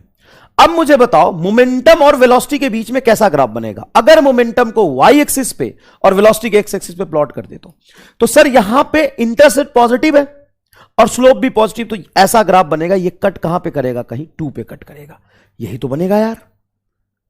ये ओरिजिन से क्यों पास हो रहा है, क्योंकि यहां पे इंटरसेप्ट की वैल्यू क्या है, 0 है। अगर यहां पे P बराबर mv प्लस 2 होता, y एक्सिस पे मैंने P को रखा, x एक्सिस पे मैंने v को रखा, तो कहां पे कट करता हुआ जाएगा, प्लस 2 पर। इंटरसेप्ट कहां हो जाएगा, प्लस 2 पे इंटरसेप्ट हो जाएगा, कोई खास बात नहीं है। जैसे मान लो पीवी बराबर nRT, इक्वेशन तुम जानते हो। ड्रॉ ग्राफ बिटवीन प्रेशर, देखो जब भी लिखा हो इस लैंग्वेज को समझ लो बेटा, कंफ्यूजन बहुत होता है। ड्रॉ ग्राफ बिटवीन प्रेशर, तो पहले क्या लिखा, प्रेशर, एंड फिर क्या लिखा, टेम्परेचर। तो जो पहले लिखे उसको हम हमेशा y एक्सिस पर लिखते हैं, और जो बाद में लिखे उसको हम x एक्सिस पर लिखते हैं। इक्वेशन क्या है, इक्वेशन है पीवी बराबर nRT। तो भाई वॉल्यूम कांस्टेंट माना, देखो वहां पे लिखा है कांस्टेंट माना, एनआर वैसे ही कांस्टेंट होता है। तो क्या P is directly proportional to T है, हां। और कोई यहां पे एडिशन का टर्म भी नहीं है। क्या स्ट्रेट लाइन से पास कर तो ऐसा ग्राफ बनेगा, केमिस्ट्री में आपने ऐसा ग्राफ बनाया भी होगा, ओरिजिन से पास करते हुए स्ट्रेट लाइन बनेगा। If two a straight line perpendicular to each other, then prove that product of their slope is -1। आइए बताता हूं। जैसे मान लो कि इसने बोला है कि दो स्ट्रेट लाइन अगर परपेंडिकुलर टू ईच अदर है तो उनके स्लोप का प्रोडक्ट -1 होगा। मान लो ये स्ट्रेट लाइन मैंने बनाया। अब क्वेश्चन में गिवन है कि दूसरा स्ट्रेट लाइन इसके परपेंडिकुलर है। If two a straight line perpendicular to each other, दूसरा स्ट्रेट लाइन इसके परपेंडिकुलर है क्या, सही बनाया मैंने, हां देखो परपेंडिकुलर है, देखो परपेंडिकुलर है, 90 डिग्री एंगल है 90 डिग्री एंगल है। क्या मैंने ये सही बनाया है, हां सर। ये लाइन अगर 1 है और ये लाइन 2 है तो दोनों स्ट्रेट लाइन एक दूसरे से क्या है, परपेंडिकुलर। देखो ये लाइन 1 और ये line 2। If two straight line perpendicular to each other, एक दूसरे से perpendicular, then proof that product of their slope is -1। बताओ पहले स्ट्रेट लाइन का स्लोप कैसे डिफाइन करोगे, सर पॉजिटिव एक्स एक्सिस से एंगल लेंगे, मान लो थीटा, तो इसका स्लोप m1 होगा tan थीटा। सर थीटा कैसे पता, एज्यूम किया। हमें तो ये गिवन है कि ये और ये 90 डिग्री बना रहा, ये कितना बना रहा मुझे नहीं पता, तो मान लो अगर एक थीटा एंगल बना रहा तो इसका स्लोप क्या होगा, tan थीटा। और मान लो ये कुछ बना रहा बीटा एंगल, तो इसका स्लोप क्या होगा, सर इसका स्लोप m2 बराबर होगा tan बीटा। जहां पे बीटा की वैल्यू 90 से बड़ी है तो निगेटिव स्लोप ही आएगा। ओके, अब हम ट्रिगोनोमेट्री के प्रॉपर्टी से जानते हैं, मतलब ट्रायंगल की प्रॉपर्टी से कि अगर ये थीटा ये 90 है तो ये वाला जो एंगल होगा वो 90 प्लस थीटा होगा। सर ये तो हम नहीं जानते हैं। ओके कोई बात नहीं, हम नहीं जानते सर ये, अच्छा आप नहीं जानते हैं। ओके तो एक बात बताइए ये एंगल कितना होगा। सर अगर हम इसको अल्फा बोल दें तो इन तीनों एंगल का सम 180 होना चाहिए, तो 90 प्लस थीटा प्लस अल्फा 180 होना चाहिए। ये आप जानते हैं। मान लीजिए कि आप ये नहीं जानते, छोड़ दीजिए, इसको गोली मारिए, इसको गोली मार दीजिए। अब ये बताइए ये थीटा है ये 90 है, अगर इसको मैंने अल्फा एज्यूम किया तो ये और ये तीनों एंगल का सम 180 होगा। थीटा प्लस 90 प्लस अल्फा 180 होगा। हाँ अब यहां पे एक बात बताइए, अगर मैं अल्फा लिखूं तो 180 माइनस 90 माइनस थीटा होगा। हां तो अल्फा इज इक्वल टू हो जाएगा 180 माइनस थीटा। क्लियर है क्या, हाँ सर 180 माइनस थीटा हो जाएगा alpha. Okay 180 minus theta, sorry 90 minus theta, 90 में 180 में से 90 जाएगा तो 90 माइनस थीटा, अल्फा हो जाएगा 90 माइनस थीटा। क्लियर है क्या, हाँ सर 90 माइनस थीटा हो जाएगा। अब मुझे बताओ कि ये टोटल एंगल कितना है, सर 180। उस 180 में से अल्फा घटाऊंगा तो बीटा आ जाएगा। हाँ 180 माइनस अल्फा ये बीटा होगा, तो ये रहा तुम्हारा 180 में से अल्फा घटा दो माइनस 90 प्लस थीटा, तो ये हो जाएगा तुम्हारा 90 प्लस थीटा। तो यही तो मैं बता रहा था कि 90 plus theta sum of interior angle is equal to exterior angle, ये 90 प्लस थीटा आएगा। यही तो मैं बता रहा था कि ये एंगल क्या होगा, 90 प्लस थीटा होगा। अब हम यहां पर अगर इसका tan बीटा देखें, स्लोप m2, तो m2 हो जाएगा आपका tan 90 प्लस थीटा, क्योंकि बीटा को हम 90 प्लस थीटा रख सकते हैं। तो m2 इज इक्वल टू, देखो 90 प्लस थीटा है, तो अब यहां से तुम इसको a प्लस बी के फॉर्मूला से या फिर ऐसे याद रख लो, 90 प्लस थीटा ये कॉट थीटा हो जाएगा। ये क्या हो जाएगा, कॉट थीटा हो जाएगा। क्यों हो जाएगा कॉट थीटा, तो देख भाई एक ही जगह पूरे फिजिक्स में यूज होता है, इसका कोई खास यूज है नहीं। जब भी 90 डिग्री होता है ना, तो वो फंक्शन को चेंज करता है। यहां पे ये साइन थीटा से क्या हो जाता है, कॉस थीटा, कॉस थीटा से क्या हो जाता है, sine theta, tan theta cot theta में कन्वर्ट हो जाता है। तो ये जो m2 है वो कॉट थीटा हो जाएगा, और सेकेंड क्वाड्रेंट में कॉट निगेटिव होता है तो माइनस कॉट थीटा होगा। क्या होगा ये, माइनस कॉट थीटा। मैं एक बार और बता देता हूं, कोई बात नहीं, तुम बस इतना याद रखो, तुमको ये प्रूफ बाद में करना नहीं है, बस ये थ्योरम याद ही रखना है। इसको बाद में तुम हमेशा प्रूफ करते नहीं रहोगे, इसको याद ही रखो।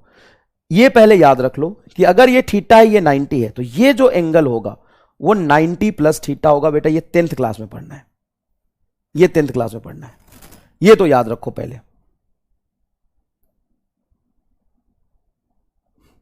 इसमें कोई बुराई है तो बताओ, इसको याद रख लोगे, इसको याद रख लोगे। ये अगर थीटा है और ये 90 है, तो ये 90 प्लस थीटा होगा। Sum of two interior angle is equal to exterior angle होता है, तो बीटा की वैल्यू हो जाएगी 90 प्लस थीटा। अब इसका स्लोप लिखोगे m2, m2 होगा tan 90 plus theta. tan 90 degree जहां पे होता है ना, वो साइन को कॉस, कॉस को साइन में मैंने 3-4 तरीके से आपको बता दिया। tan का एग्जांपल पूरे फिजिक्स में इसके अलावा कहीं नहीं आएगा, तो याद रख लो m2 बराबर हो जाएगा 90 degree, 90 plus theta, second quadrant में tan निगेटिव होता है तो माइनस कॉट थीटा हो जाएगा। ये क्या हो जाएगा, माइनस कॉट थीटा। अब हमें बोला है कि दोनों के प्रोडक्ट, स्लोप का प्रोडक्ट करो, तो ये m1 है और इसको m2 से मल्टीप्लाई करो, तो m1 की वैल्यू है tan थीटा और m2 की वैल्यू माइनस कॉट थीटा, तो माइनस यहां लगा दो, ये कॉट थीटा। और बताओ कॉट थीटा क्या होता है, 1 अपॉन tan थीटा, तो ये कॉट और tan कट के 1 हो जाएगा, तो ये बन गया -1। m1 इंटू m2 का स्लोप का प्रोडक्ट -1 आएगा। ये याद रखना, जब भी दो स्ट्रेट लाइन एक दूसरे से परपेंडिकुलर होता है तो उनके स्लोप का प्रोडक्ट -1 होता है। जब भी दो स्ट्रेट लाइन एक दूसरे से परपेंडिकुलर होता है तो उनके स्लोप का प्रोडक्ट क्या होता है, -1 होता है। जरा देखना यहां पे मैं एक चीज बताऊं तुम्हें, एक चीज बताऊं, देख होता क्या है, 90 डिग्री से प्लस या माइनस कुछ भी लिखते हैं तो ये फंक्शन को चेंज कर देता है। ये बहुत इजी है, हालांकि इसकी जरूरत इसके अलावा मैं प्रॉमिस करता हूं कहीं नहीं पड़ेगी। तो फंक्शन किसमें चेंज होता है, तो साइन थीटा कॉस में और कॉस थीटा साइन में, टैन थीटा कॉट में एंड कॉट थीटा टैन में, ये होता है बस। अब sine 90 plus theta cos theta हो जाता था ना, हाँ sine 90 plus theta. Second coordinate में सिर्फ साइन पॉजिटिव होता है, कॉस थीटा और टैन थीटा कैसा रहता है, निगेटिव। तो ये जब 90 प्लस थीटा है, सुनो 90 प्लस थीटा है, तो यहां पे 90 प्लस थीटा की वजह से सेकेंड कोऑर्डिनेट में गया तो ये निगेटिव आएगा, और 90 डिग्री फंक्शन को चेंज करके टैन को क्या बना देगा, कॉट। टैन को क्या बना देगा, कॉट। क्लियर है, क्लियर है ये बात। तो यहां पर मैं एक बार और प्रूफ कर देता हूं, तो मान ले ये ग्राफ बनाया, अब इससे परपेंडिकुलर कोई दूसरा ग्राफ मैंने ये बनाया, इन दोनों के बीच में 90 डिग्री का एंगल होना चाहिए, ये गिवन इन क्वेश्चन है। अगर मान लो ये थीटा एंगल बन रहा तो इसका स्लोप लिखेंगे m1 बराबर tan थीटा। ये एंगल मान लीजिए जो बनेगा वो कितना बनेगा, तो ये थीटा ये 90 है तो ये बनेगा 90 प्लस थीटा। तो इसका स्लोप क्या लिखेंगे, m2 लिखेंगे tan 90 plus theta. Second quadrant में जाने की वजह से tan की वैल्यू निगेटिव आई, ये तो सब जानता है, और 90 डिग्री फंक्शन को चेंज कर देगा तो ये cot थीटा आ जाएगा। अब इन दोनों स्लोप का प्रोडक्ट लिखना है, तो m1 इंटू m2, m1 की वैल्यू बोलिए, m1 की वैल्यू सिंपल tan थीटा है, m2 की वैल्यू बोलिए माइनस कॉट थीटा, तो minus cot theta. tan theta होता है परपेंडिकुलर बेस और ये होता है बेस बटा परपेंडिकुलर, कट के 1 आएगा तो -1 आ गया। और वैसे भी ये प्रूफ सभी के लिए नहीं था, कोई इंपॉर्टेंट नहीं है, ये याद रखिए। जब दो स्ट्रेट लाइन एक दूसरे से परपेंडिकुलर होता है, दो स्ट्रेट लाइन एक दूसरे से परपेंडिकुलर होता है तो उनके स्लोप का प्रोडक्ट -1 आता है। उनके स्लोप का प्रोडक्ट क्या होता है? -1 आता है। कहीं से भी जाए वो -1 ही आएगा। हाँ ठीक है। और ये नहीं समझ में आया तो छोड़ दो, नॉट फॉर ऑल है ये। सभी चीज सभी के लिए नहीं होता है बेटा, सब चीज सबके लिए नहीं होता है। क्लियर? अब देखो यहां पे सवाल, ये ग्राफ बड़ा इंपॉर्टेंट है। Draw graph between stopping potential V0 and energy of photon for a given equation. हमें ग्राफ किसके बीच प्लॉट करना है वो समझना। Draw graph between stopping potential V0 and energy of photon for the given equation where energy of photon is E. E is energy of photon. E is energy of photon. E is energy of photon. जरा देखना ध्यान से बेटा, हमें energy of photon दिया हुआ है, work function ये प्लस है यहां पर, ये प्लस है यहां पे, प्लस EV0। हमें ग्राफ किसका प्लॉट करना है? Stopping potential V0। V0 तेरा स्टॉपिंग पोटेंशियल है, ये लिखा हुआ है। इस स्टॉपिंग पोटेंशियल का ग्राफ प्लॉट करना है and energy of a photon. तो स्टॉपिंग पोटेंशियल कौन है? V0। हमें वाई एक्सिस पे वो फिजिकल क्वांटिटी रखनी होती है जिसके बारे में पहले बताया जाता है। तो हमें V0 को वाई एक्सिस पे रखना है। तो V0 को वाई एक्सिस पे रखने के लिए हमें V0 का इक्वेशन बनाना पड़ेगा। तो इस फाई को इधर ले जाओ, तो EV0 इज इक्वल टू हम लिख सकते हैं E-5। हां, E को नीचे ले जाओ तो V0 इज इक्वल टू आएगा capital E by small e -5। क्या मैंने ये सही लिखा है? हां। अब हमें ग्राफ प्लॉट करना है, तुम्हें स्टॉपिंग पोटेंशियल V0 जो यहां पे लिखा है V0 और versus energy of photon E। तो हमें किसके बीच ग्राफ प्लॉट करना है? इसके बीच और E के बीच। स्टैंडर्ड स्ट्रेट लाइन का इक्वेशन लिखूंगा, ये होगा y is equal to mx plus c। अब रफली थोड़ा आइडिया लगाओ, तो क्या इसका इंटरसेप्ट -5 मतलब निगेटिव आ रहा? सर -5 क्या है? ये वर्क फंक्शन होता है, आप पढ़ोगे केमिस्ट्री में भी, कभी पढ़ा भी होगा, फोटो इलेक्ट्रिक इफेक्ट का इक्वेशन है। तो इसका इंटरसेप्ट निगेटिव है कि नहीं? हाँ। और स्लोप पॉजिटिव है। क्या रफली ग्राफ ऐसा बना सकते हैं जिसका इंटरसेप्ट देखो -5 आ रहा? इंटरसेप्ट क्या आ रहा? -5 आ रहा। E बराबर 5 प्लस EV0 है। अच्छा, यहां पे E इसमें भी डिवाइड हो जाएगा, ठीक है, तो 5 बाई E आ जाएगा। Y is equal to mx plus c, तो C इज इक्वल टू आ रहा -5 by E। C is equal to आ रहा -5 बाई E। ठीक है? अरे कर दिया, E से डिवाइड है तो कहां नहीं था।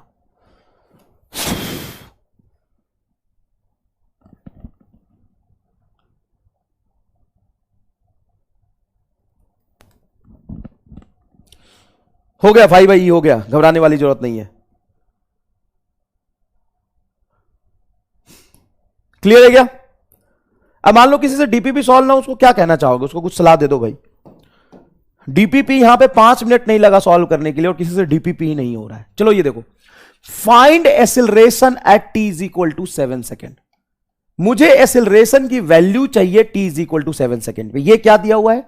ये वेलोसिटी वर्सेस टाइम का ग्राफ दिया हुआ है, और इस वेलोसिटी वर्सेस टाइम ग्राफ में आपको कोऑर्डिनेट दिया हुआ, ये 5 मीटर पर सेकंड, मतलब ये 5 है इसकी वाइट कोऑर्डिनेट। ये है बेटा 0,0, यहां 2 सेकेंड, 4 सेकेंड, 6 सेकेंड, कहीं यहां पे 7 सेकेंड हो रहा होगा, ये 8 सेकेंड हो रहा होगा। अगर मैं तुमसे पूछता हूं कि मुझे एक्सेलरेशन बताओ at t is equal to 3 second बताओ, चलो पहले 3 सेकेंड बताओ, 7 सेकेंड पे भी निकाल दूंगा। 3 सेकेंड पे एक्सेलरेशन बताओ, तो हमें पता होना चाहिए कि slope of velocity time graph is acceleration. Slope of VT graph is acceleration. नहीं भी पता है तो हम काइनेमेटिक्स में पढ़ेंगे। ये गिवन इन क्वेश्चन मान लो, गिवन इन क्वेश्चन का ही पार्ट मान लो। क्या क्वेश्चन का पार्ट मान लो? कि वेलोसिटी टाइम ग्राफ का जो स्लोप होता है, वेलोसिटी टाइम ग्राफ का जो स्लोप होता है वो एक्सेलरेशन होता है। वेलोसिटी टाइम ग्राफ का जो स्लोप होता है वो क्या होता है? वो एक्सेलरेशन होता है। तो मुझे स्लोप बताना है 3 सेकेंड में। 3 कहां होगा? कहीं यहां होगा। इस 3 सेकेंड पर स्लोप बताना है, कैसे करोगे बताओ? तो स्ट्रेट लाइन ही तो है, देखो ना, ये स्ट्रेट लाइन चमकता हुआ, देख भाई, ये चमकता हुआ स्ट्रेट लाइन ही तो बन रहा है, देख स्ट्रेट लाइन बन रहा है। हाँ सर स्ट्रेट लाइन बन रहा है। क्या इस स्ट्रेट लाइन का अगर मुझे स्लोप निकालना हो तो स्लोप स्ट्रेट लाइन का, इस स्ट्रेट लाइन का ये परपेंडिकुलर बटा बेस कर सकता हूं? हाँ सर 5/4 कर दो, 5/4 आ जाएगा, सिंपल 5/4 आ जाएगा। अब ये 5/4 स्लोप किसका है सर? ये पूरे स्ट्रेट लाइन का। अब ये पूरे स्ट्रेट लाइन का स्लोप यहां भी उतना ही, यहां भी उतना ही, यहां भी उतना ही, वहां भी इतना ही सेम होता है, क्योंकि स्ट्रेट लाइन का स्लोप हर जगह सेम होता है। तो एक्सीलरेशन क्या आ जाएगा? एक्सीलरेशन 5/4 आ जाएगा। कहां पे?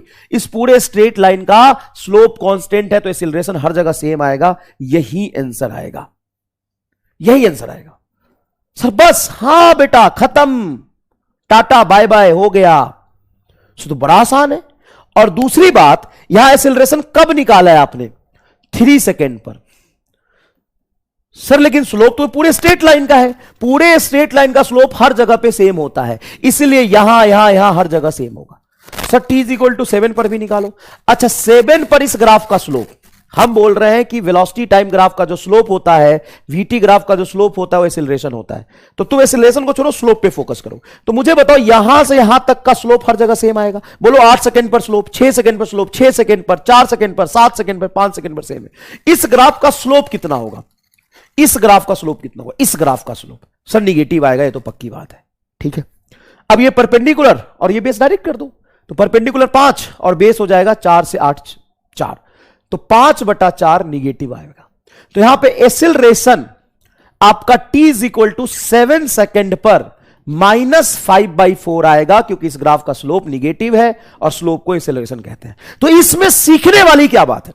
इसमें सीखने वाली यह बात है कि स्ट्रेट लाइन का स्लोप हर जगह पे सेम होता है। मैंने पूरे इस स्ट्रेट लाइन का स्लोप निकाला और बोला हर जगह स्लोप सेम होगा, इसलिए इसलिए इसलिए यहां पर यहां पर यहां पर यहां पर यहां पर यहां पर हर जगह स्लोप सेम है। तो 3 सेकंड पर, 4 सेकंड पर, 1 सेकंड पे, 1.5 सेकंड पे, 3.5 सेकंड पे हर जगह स्लोप सेम है।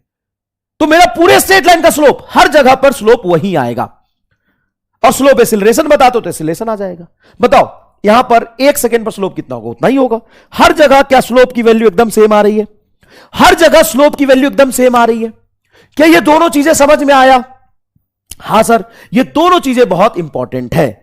तो ये थी तुम्हारी अभी तक की स्ट्रेट लाइन की जर्नी। भाई साहब इसमें इतने सवाल करा दिए, इतने सवाल करा दिए कि सारे वैरायटी आपके क्या हो गए? कवर हो गए।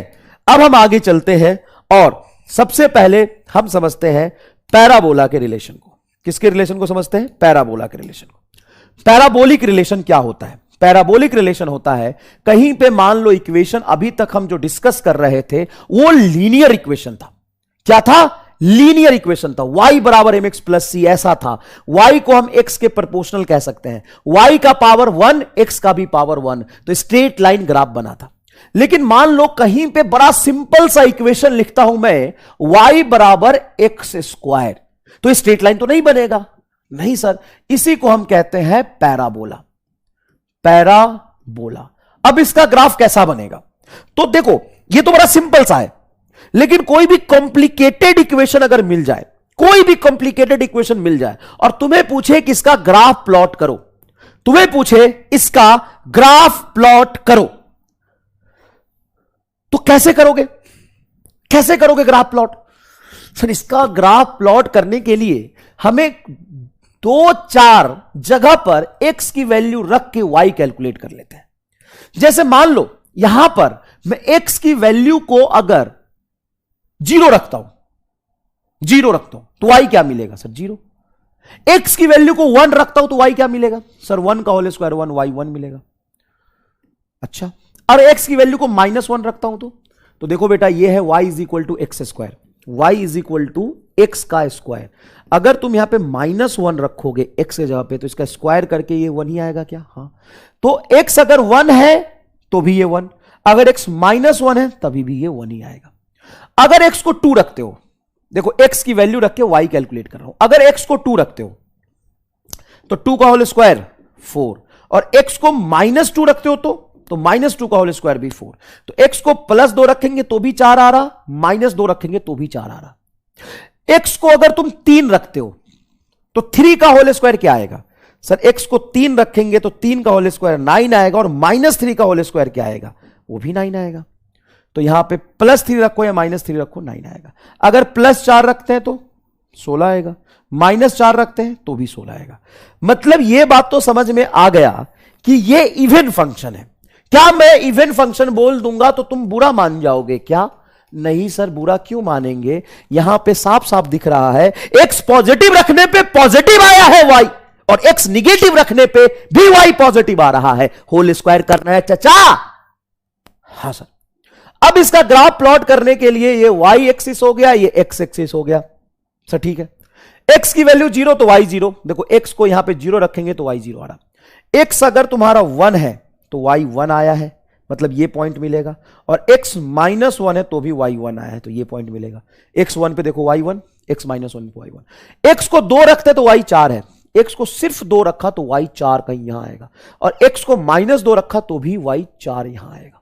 भाई ऊपर आएगा ना, 2 3 4, थोड़ा ऊपर नहीं आएगा। x को 3 रखते तो y 9 है, x को जस्ट 3 रखते हैं तो y 9 यहां पे आएगा कहीं। अब इस सारे पॉइंट को मिला देंगे तो ग्राफ बन जाएगा। तो देखो ग्राफ कैसा बनेगा। ओ भाई साहब, ये तो डायरेक्ट हमको पढ़ा दिया गया था, y बराबर x स्क्वायर है तो y और x का ग्राफ ऐसा होगा, और बच्चे को आसान भी लगा था। तो तुम क्या चाहते हो कि मैं ऐसे ग्राफ बना दूं, ऐसे ऐसे, कि मैं यहां पे पॉइंट रख के बना के दिखाऊं? भाई ये ग्राफ हमने रट के बनाया है कि हमने देखा x 0 पे y 0 है, x 1 पे y 1 है, x -1 पे भी y 1 है, x को 2 रखा तो y 4, x को -2 रखा तो y 4। तो इस तरह का ग्राफ बनेगा। x की वैल्यू हम एक एक करके बढ़ा रहे हैं, y की वैल्यू जल्दी बढ़ रहा है, इसलिए ग्राफ y की तरफ झुका। इसीलिए ग्राफ कहां गया? y की तरफ झुका। सोच के देख, सोच के देख। सिंपल, अगर y बराबर x होता तो क्या ग्राफ स्ट्रेट लाइन ऐसा बनता? अच्छा, एक चीज मैंने मिस कर दिया, सॉरी बेटा, एक चीज मैंने मिस कर दिया। I am sorry, literally I am sorry, I am sorry, I am sorry. Mod x का ग्राफ नहीं बनाया मैंने, I am sorry, mod x का ग्राफ नहीं बनाया। मॉड का क्या मतलब होता है? मॉड का मतलब होता है कि उसके अंदर अगर पॉजिटिव रखो तो पॉजिटिव बनेगा, और माइनस रखोगे तो भी पॉजिटिव बनेगा। यह मॉड का मतलब होता है। जैसे सुनना ध्यान से, इसमें अगर मैं x की वैल्यू 1 रखता हूं तो y क्या मिलेगा सर? 1 मिलेगा। और इस x जगह पे -1 अगर मैं रखूं तो भी y मुझे क्या मिलेगा? 1 ही मिलेगा। अगर x के जगह पे मैं -1 रखता हूं तो y क्या मिलेगा? 1 मिलेगा। क्लियर है क्या ये बात? x की वैल्यू को थोड़ा समझना बेटा, x की वैल्यू को मैं यहां पर पॉजिटिव लूंगा तो y पॉजिटिव मिलेगा, एंड x की वैल्यू को माइनस रखूंगा तो भी y पॉजिटिव मिलेगा। यही है मॉड का मतलब। मॉड पॉजिटिव को पॉजिटिव रखता है, मॉड को पॉजिटिव रखता है, और मॉड के अंदर निगेटिव रखोगे उसको भी वो पॉजिटिव बना देगा। गजब जादुई चीज नहीं है ये? गजब जादुई चीज नहीं है? ये निगेटिव की तरफ देखता ही नहीं, ये निगेटिव की तरफ देखता ही नहीं। सर इसका ग्राफ कैसे बनाएंगे बताओ? मजदूरी करूं कि एमा स्टार से सिखाऊं? जोरदार। कोई भी लंबा कितना भी ग्राफ हो मॉड के साथ तू 1 सेकंड में बना लेगा। बताओ कैसे? सुन सुन, ग्राफ बनाने के लिए मॉड हटा दो, ग्राफ के लिए मॉड हटा दो, मॉड हटा दो, तो इक्वेशन क्या बनेगा? y बराबर x। y बराबर x का ग्राफ कैसा बनता है सर? इंटरसेप्ट 0 और स्लोप 1 है, मतलब मल्टीप्लायर 1 है, तो 45 डिग्री। सर ऐसा बनेगा, ग्राफ बना लो, ठीक है। और सुनो सर, मॉड हटा लिया, लेकिन मॉड तो था। हां, मॉड होने से क्या होता है सर? मॉड होने से यहां पर x की वैल्यू तुम कुछ भी रखो y पॉजिटिव आएगा, तो जहां से y तुम्हारा निगेटिव जा रहा वो मिटा दो। तो y कहां से निगेटिव जा रहा सर? ये देखो y निगेटिव जा रहा, तो ये y की वैल्यू नहीं हो सकती, इसको हटा दो। और इसका तुम मिरर इमेज ले लो। जैसे मान लो ये मिरर है x एक्सिस पे, तो x एक्सिस पे मिरर लेके इसका मिरर इमेज ऊपर बना दो। एग्जैक्टली जो ये नीचे जा रहा था इसका मिरर इमेज क्या यही होगा? हाँ देखो, ये पास है, पास, जैसे जैसे दूर जा रहा है ये दूर चला जाएगा, तो ये ग्राफ बन जाएगा तुम्हारा। ये काट दो, ये ग्राफ बन गया। नहीं समझे मैंने क्या बोला? फिर से समझाता हूं। मैंने बोला कि y बराबर मॉड x था, तो ग्राफ बनाने के लिए मॉड हटा दो। तो सर हमने मॉड हटा दिया तो y और x का कुछ ऐसा ग्राफ बना, सॉरी ऐसा ग्राफ बना, अरे यार, अरे ओरिजिन से पास कर जा रहे चाचा, ऐसा ग्राफ बना। अब मैं आपको कह रहा हूं कि ध्यान से सुनना, ग्राफ बनाने के लिए तूने मॉड हटा दिया, हां तो y बराबर x का ऐसा ग्राफ बनेगा। अब तुम मॉड लगाओगे तो क्या होगा सर, y निगेटिव नहीं होना चाहिए। मॉड लगाएंगे, y बराबर मॉड x देखेंगे, मॉड x देखेंगे, तो इसका मतलब क्या हुआ, y निगेटिव नहीं जाना चाहिए। y कहां निगेटिव जा रहा बताओ, इधर तो y पॉजिटिव है, ये निगेटिव y एक्सिस है, ये वैल्यू नहीं आनी चाहिए, ये वैल्यू नहीं आनी चाहिए। तो क्या करो, इसको काट के इसका जस्ट मिरर इमेज बना दो ऐसे, जहां से y निगेटिव जा रहा होगा वहां से y को काट के इसका मिरर इमेज बना दो, ये ग्राफ बन जाएगा। मतलब y बराबर मॉड x का ये ग्राफ बनेगा। ये हटा दो, ये गलत हो गया। बताओ मजा आया कि नहीं आया। अब तुम वो बड़ा ग्राफ बना के दिखाओ, जैसे मान लो y बराबर मॉड x प्लस 2 है। चिंता नहीं करना भाई, जोरदार, बच्चे फंस जाते हैं यहां पे, अच्छा ट्रिक बताया तुम्हें। एम स्टार क्या कहता है, मॉड हटा दो। सर मॉड हटा देंगे तो ये इक्वेशन बनेगा y बराबर x प्लस 2। हां, इसमें क्या समझ में आ रहा है सर, इसमें समझ में आ रहा है कि इंटरसेप्ट 2 पे आएगा, इंटरसेप्ट 2 पे आएगा ना, c 2 है, और tan थीटा की वैल्यू 1 है तो थीटा 45 डिग्री आएगा, तो ये ग्राफ बनेगा। अब मुझे बताओ कि कहां से निगेटिव में जा रहा, तो देखो ये पॉजिटिव y एक्सिस है, ये पॉजिटिव है, ये पॉजिटिव है, ये पॉजिटिव है, पॉजिटिव y एक्सिस, ये माइनस y एक्सिस है, तो इसके नीचे से y निगेटिव जा रहा, मतलब यहां से y निगेटिव जा रहा, तो इसको हटा दो और जस्ट इसका मिरर इमेज ऊपर उठा दो, खत्म। क्या करते थे साजना तुम हमसे दूर रह के, जहां से निगेटिव जा रहा था उसको काटो और यहां पे जितना नीचे जिस तरीके से जा रहा था उसी तरीके से ऊपर उठा दो। बोलो मजा आया कि नहीं आया, बोलो इसमें कोई डाउट है तो बताओ।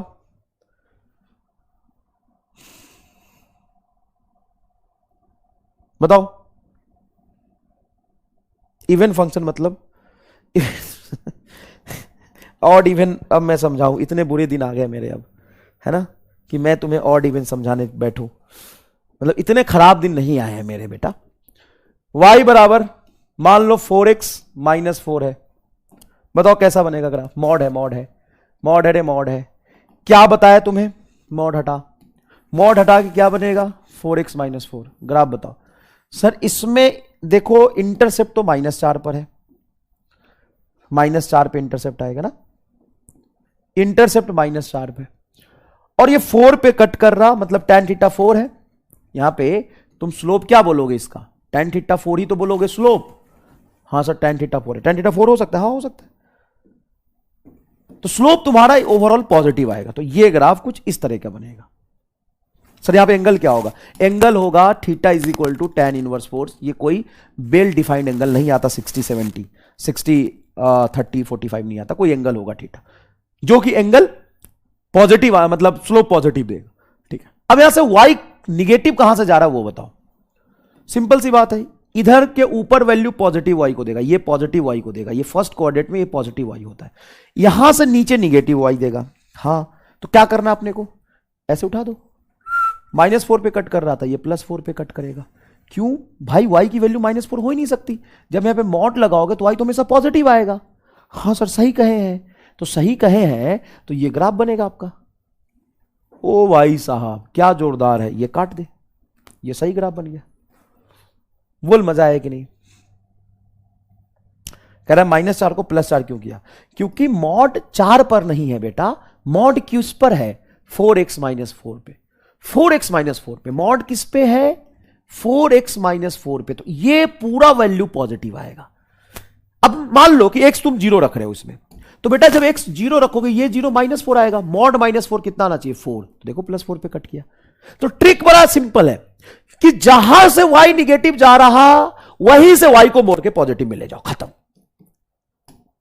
बताओ मजा आया कि नहीं, जहां से y निगेटिव जा रहा वहीं से y को तोड़ के पॉजिटिव में ले आओ, बात खत्म। बताओ मजा आया कि नहीं आया, जहां से y निगेटिव जा रहा होगा वहीं से y को मोड़ के पॉजिटिव में ले जाओ, बात खत्म। चलो यहां देखो बेटा, सुनना, इसको फील करना, और फील आ जाए तो कद्दू बैगन बना लेना, y बराबर x कद्दू बैगन बना लेना, y बराबर x, अगर y बराबर x है इसका मतलब जितना x की वैल्यू रखोगे उतना y मिलेगा, ग्राफ स्ट्रेट लाइन बनेगा। हाँ, x1 तो y1, x2 तो y2, x3 तो y3, x4 तो y4, x5 तो y5। लेकिन यहां पे y बराबर एक्स स्क्वायर है। इसका क्या मतलब है? इसका मतलब है कि x को 1 रखेंगे y 1 आएगा, x को 2 रखेंगे y 4 आएगा। 4 मतलब ये ग्राफ जल्दी जल्दी ऊपर भागेगा, जल्दी जल्दी ऊपर भागेगा। x को कम बढ़ाएंगे, x को 1 किया y 1, x को जस्ट मैंने 2 किया y 4, x को जस्ट मैंने 1 बढ़ाया 3 किया y 9, जस्ट 1 बढ़ाया y 10 16। मतलब x थोड़ा बढ़ेगा y ज्यादा बढ़ेगा, तो ग्राफ क्या होगा? क्या y एक्सिस की तरफ बेंड हो जाएगा ऐसे? इसी को कहते हैं पैराबोला। इसी को क्या कहते हैं? पैराबोला। सर रिलेशन ऐसा हो तो बड़ा सिंपल, बड़ा सिंपल, बड़ा सिंपल। y बराबर माइनस और एक्स स्क्वायर। तो यहां पे x के अंदर निगेटिव नहीं है, बाहर माइनस लगाया है। सर अब ये कैसा ग्राफ बनेगा? एक काम करते हैं, जब भी तुम्हें कोई भी कंफ्यूजन हो ग्राफ बनाने में, ध्यान से सुनना, जब भी तुम्हें कंफ्यूजन हो ग्राफ बनाने में, तो x की डिफरेंट वैल्यू रख के y देख लेना क्या आ रहा है। x 0 रखोगे y 0, x को 1 रखोगे y बताओ क्या आएगा? -1। कैसे? x को 1 रखना, x को 1 रख, 1 का होल स्क्वायर माइनस से बाहर मल्टीप्लाई हो रहा है। अच्छा, x को -1 रखोगे तो भी -1 आएगा, +1 रखोगे तो भी -1 आएगा। अच्छा, x को 2 रखो, 2 का होल स्क्वायर 4 -4। अच्छा, x को -2 रखोगे तो -2 का होल स्क्वायर 4 आएगा, फिर माइनस से मल्टीप्लाई हो जाएगा। +3 रखो या -3 रखो, ये 9 आएगा, -9 आएगा, क्योंकि बाहर से माइनस में मल्टीप्लाई है। मतलब ये हो जाएगा तुम्हारा ग्राफ कुछ इस तरह का। इसको कहते हैं डाउनवर्ड पैराबोला। हां या ना? Downward parabola. कैसा ग्राफ बनेगा? Downward parabolic. देखो सर बहुत आसान है, इधर देखो। अभी कैसे? अभी तो मजा आएगा। y बराबर एक्स स्क्वायर -3 का ग्राफ कैसा होगा बोल? सर ये लोचा क्यों कर रहे हो? कितना सिंपल चल रहा था। कुछ नहीं है, तू मुझे बस ये बता कि x को 0 रखूंगा तो y क्या होगा। सर अगर हम यहां देखें कि एट x 0 है, x 0 कहां होता है? y एक्सिस पे। अगर मैं x को 0 पुट करूं तो y आ रहा 3, मतलब x 0 रखूंगा तो y आएगा, सॉरी -3। तो x को 0 रखूंगा तो y -3 पे आना चाहिए। और y बराबर एक्स स्क्वायर है प्लस एक्स स्क्वायर है, तो ग्राफ अपवर्ड पैराबोला बनेगा। ये आई दादा समझ गया। अगर सिर्फ y बराबर एक्स स्क्वायर होता है तो x 0 रखने पे y 0 और upward parabola, upward parabola.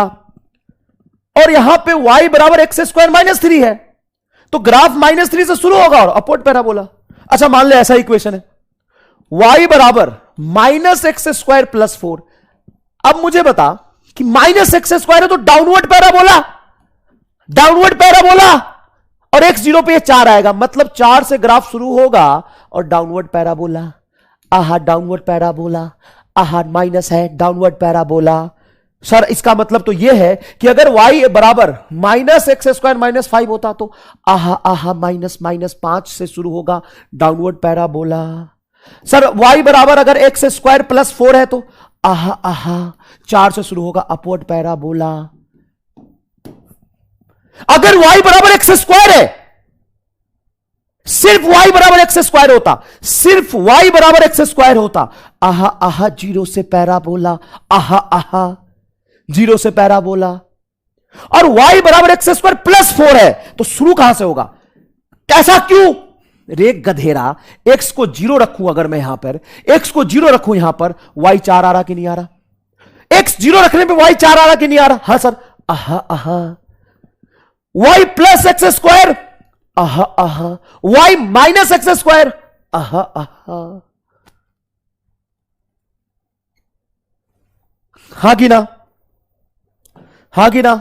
y बराबर एक्स स्क्वायर ऐसा बनेगा, y बराबर -x स्क्वायर -5 है तो आहा आहा।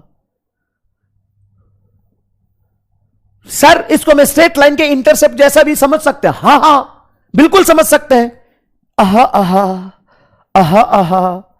एकदम सिंपल है यार, ये तो बिल्कुल सिंपल है।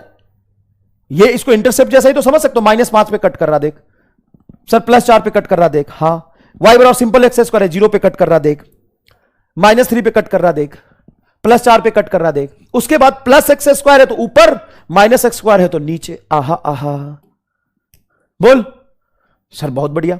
अब एक रिलेशन है इनवर्स रिलेशन, जिसको कहते हैं हम रेक्टेंगुलर हाइपरबोलिक। देखो यहां पर पहला रिलेशन है डायरेक्टली प्रोपोर्शनल, का मतलब है y बराबर x है तो x बढ़ाओगे तो y बढ़ेगा, y बराबर x² है तो x बढ़ाओगे तो भी y बढ़ेगा। लेकिन अगर मैं डिनोमिनेटर में x लिख दूं तो x बढ़ाओगे तो y क्या होगा, घटेगा। तो इसको हम इनवर्स रिलेशन कहते हैं, हाँ या ना सर। ऐसे अगर हम x को घटाएं तो नीचे डिनोमिनेटर में x को घटाएंगे तो y बढ़ेगा। आहा आहा, हाँ या ना, हाँ या ना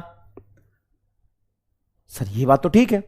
तो ध्यान से सुनना, इन y इंटू एक्स का प्रोडक्ट अगर मैं कांस्टेंट बोल देता हूं c is a constant, if c is 1, c 2 होगा तो हम बाद में समझेंगे उससे क्या फर्क पड़ता है, कोई फर्क नहीं पड़ेगा ग्राफ के नेचर पे, पहले ही बता देता हूं।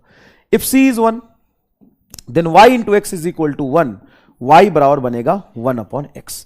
इसका ग्राफ कैसा बनेगा, इसका ग्राफ हम देख लेते हैं वैल्यूज पुट करके। मान लो बेटा x को तुम इनफाइनेटली लार्ज रखते हो, x को 0 रखते हो। मान लो अगर तुम यहां पे x को 0 रखो तो y क्या आएगा सर, x को 0 रखने पे y बहुत बड़ी वैल्यू आएगी, इनफाइनाइट आएगी, यही होगा ना।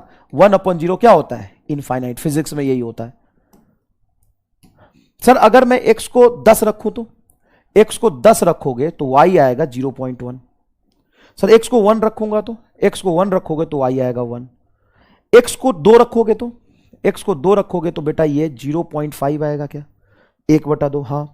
x को 4 रखोगे तो 0.25 आएगा। x को 10 रखोगे तो सॉरी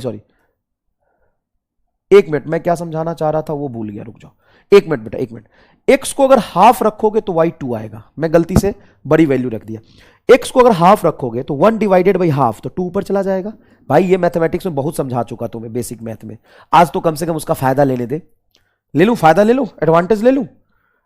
x को 1/4 रखोगे तो y क्या आएगा, x को अगर मैं 1/4 रखूं मतलब 0.25 रखूं तो y बताओ क्या आएगा। x को अगर 1/4 रखोगे तो y 4 आएगा। x को अगर मैं 1/2 रखता हूं तो y क्या आएगा, 2 आएगा। x को अगर मैं 1 रखता हूं चलो तो y 1 आएगा। x को 2 रखता हूं तो ये 0.5 आएगा। x को 4 रखता हूं तो 0.25 आएगा। x को 10 रखता हूं तो 0.1 आएगा। x को 100 रखता हूं, x को मान लो इनफाइनाइट रखता हूं तो y 0 आएगा। ये देख लो, पहले मैं फिर से समझा देता हूं। मेरा रिलेशन है y is equal to 1/x, मेरा रिलेशन है y is equal to 1/x। यहां पे x को मैं 0 रख रहा हूं, y इनफाइनाइट आएगा। x 0 रखने पे y इनफाइनाइट। x को मैंने थोड़ा बढ़ाया 0.25, y 4। x को थोड़ा बढ़ाया, ये 0.5 रखा तो ये 2 आया। x को और बढ़ाया तो ये घट गया। तो देखो x को बढ़ाते जा रहा हूं मैं और y घटता जा रहा है। x को जब मैं 1 रख रहा हूं तो y 1 आया। x को 2 रख रहा हूं y 0.5, x को 4 रखा 0.25, x को 10 रखा 0.1, x को इनफाइनाइट रखा 0। अगर यहां पर इसको तुम समझो और ग्राफ प्लॉट करने की कोशिश करो तो y और x का ग्राफ कैसा बनेगा सर। x को जब हम 0 रखें तो y बहुत ज्यादा इनफाइनाइटली लार्ज है, और जब हम x को 0.25 रख रहे हैं तो x 4 मिला, मतलब x को थोड़ा बढ़ाया 0.25 तो x 4 है, थोड़ा और बढ़ाया तो x और घटा, 1 पे 1 आया। फिर हम x को बढ़ाते जा रहे हैं, 1 2 4 10 इनफाइनाइट लिए तो y घटता जा रहा है। तो कुछ इस तरह का ग्राफ बनता है, और जब भी इस तरह का ग्राफ बने तो इसको कहते हैं रेक्टेंगुलर हाइपरबोला। ये कभी भी x एक्सिस और y एक्सिस को टच नहीं करता। क्यों नहीं करता, रीजन बताता हूं। ये y0 कब होगा, जब x इनफाइनाइट रखोगे, और x इनफाइनाइट कब रखोगे, बहुत दूर, तो बहुत दूर जाके टच करेगा, यहां थोड़ी ना करेगा। उसी तरीके से y की वैल्यू इनफाइनाइट यहां थोड़ी ना होगी, बहुत दूर होगी। तो हम तो ग्राफ तो यहां से बना रहे हैं। इसीलिए याद रखिएगा, इस तरह के रिलेशन को कहते हैं रेक्टेंगुलर हाइपरबोलिक। ये कभी भी x एक्सिस और y एक्सिस को टच नहीं करता है, कभी भी x एक्सिस और y एक्सिस को टच नहीं करता है। ठीक है बेटा।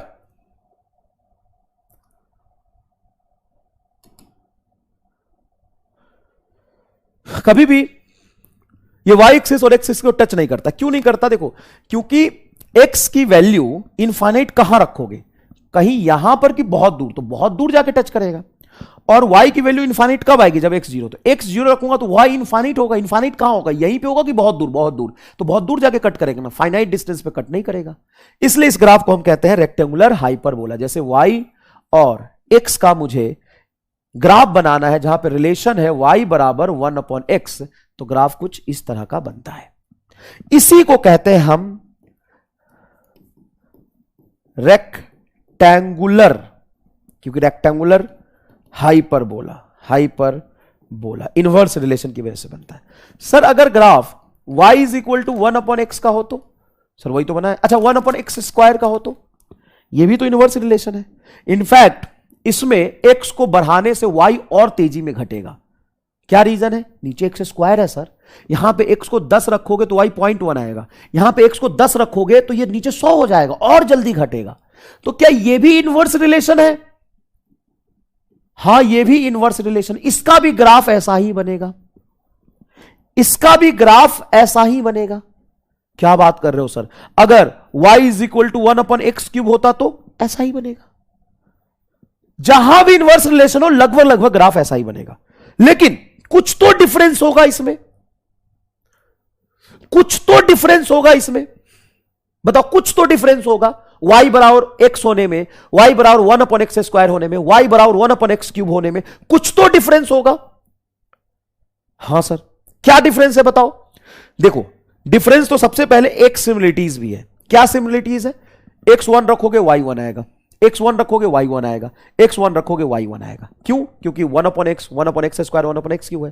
तो अगर तुम तीन रिलेशन लिखते हो 1/x, 1/x² एंड 1/x³, मुझे x की वो वैल्यू बताओ जहां पे तीनों में y की वैल्यू सेम है। 1 1 x को 1 रखोगे y तुम्हारा 1 ही मिलेगा। हां या ना? हां सर ये तो साफ साफ दिख रहा है। अगर ऐसा रिलेशन है तो तीनों में x को 1 रखने से y 1 आएगा क्या? हां तीनों में x को 1 रखने से बेटा y 1 आएगा। बहुत आसान है ये तो, बहुत आसान है ये तो। थोड़ा फास्ट है तो स्लो कर लो ना।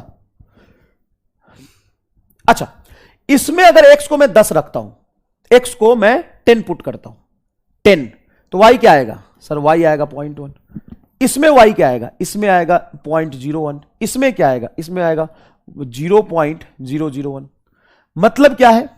मतलब क्या है कि जैसे ही मैं x को बढ़ाऊंगा तो इसमें y तेजी से घटेगा। मतलब ये ग्राफ कुछ इस तरह का बनेगा जब y is equal to 1/x हो और y is equal to 1/x² होगा तो ग्राफ कुछ ऐसा बनेगा, एंड 1/x³ होगा तो ग्राफ कुछ ऐसा बनेगा।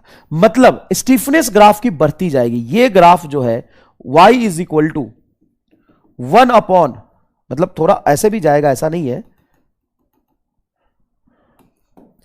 मैं इस हरे कलर से बनाता हूं, ऐसा इधर जाएगा, ऐसा जाएगा, इस तरह का ग्राफ बनेगा। ये जो है y is equal to 1/x² है और ये जो ग्राफ है y is equal to 1/x³ है। जितना ज्यादा नीचे x का पावर हो, x बढ़ाने पे y उतनी तेजी से घटना शुरू कर देता है। हां या ना? बस तुम ये देख के पता कर सकते हो कि कौन से ग्राफ में इक्वेशन कंपेयर कर सकते हो। हालांकि यहां पर देखोगे तो मैंने तीनों सेम बनाए। क्यों? क्योंकि अलग अलग बनाओगे तो थोड़ा ऊपर नीचे से फर्क नहीं पड़ेगा, लेकिन एक साथ बनाओगे तो वो ग्राफ उतना ही नीचे झुकता जाएगा जिसमें x का पावर नीचे जितना ज्यादा है। जिसमें x का पावर नीचे जितना ज्यादा होगा ग्राफ उतना ज्यादा नीचे झुकता जाएगा। ठीक है?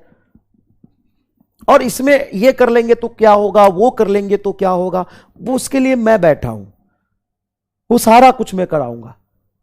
स्ट्रेट लाइन पे मैंने कम से कम 20, 25, 30 सवाल कराए हैं। क्यों कराए भाई? सारे वेरिएशन करा दिए ना, मॉड तक करा दिए, सब करा दिया। ग्राफ देके इक्वेशन लिखना सिखा दिया, इक्वेशन देके ग्राफ लिखना सिखा दिया, उसके एप्लीकेशन पे सवाल करा दिए। तो ये भी कराऊंगा, चिंता मत कर। जितना बताया वो सीख ले बेटा, जितना बताया वो सीख ले। ऐसा मान ले ग्राफ है पीला, हरा, नीला, तो क्या इसके इक्वेशन में तू कंपेयर कर सकता है? हां ये जो ग्राफ है इसमें अगर 1/x है तो हरिहरका में y is equal to 1/x² होगा और बुलवक्का में y is equal to 1/x³ होगा। क्या ये बात चमक गया? इतना ही सीखना है तुम्हें बेटा अभी, ठीक है, इतना ही सीखना है। अब इसका एप्लीकेशन एग्जैक्टली कहां होता है, इसका एप्लीकेशन एग्जैक्टली कहां होता है, तो देखो इसका application, we know that electric field due to point charge E is equal to KQ by R square, then draw electric field distance graph. ये तुम्हारा डिस्टेंस है, डिस्टेंस R, तो तुम्हें बोला है इलेक्ट्रिक फील्ड और डिस्टेंस का ग्राफ बनाओ। तो इलेक्ट्रिक फील्ड है KQ बाई R स्क्वायर, हाँ sir KQ by R square, यहां पे KQ की कोई बात ही नहीं हो रही तो KQ को कांस्टेंट मान सकते हैं, हाँ, तो इलेक्ट्रिक फील्ड आ जाएगा inversely proportional to 1/r square. यहां पर इलेक्ट्रिक फील्ड और R का ग्राफ रेक्टेंगुलर हाइपरबोला बनेगा।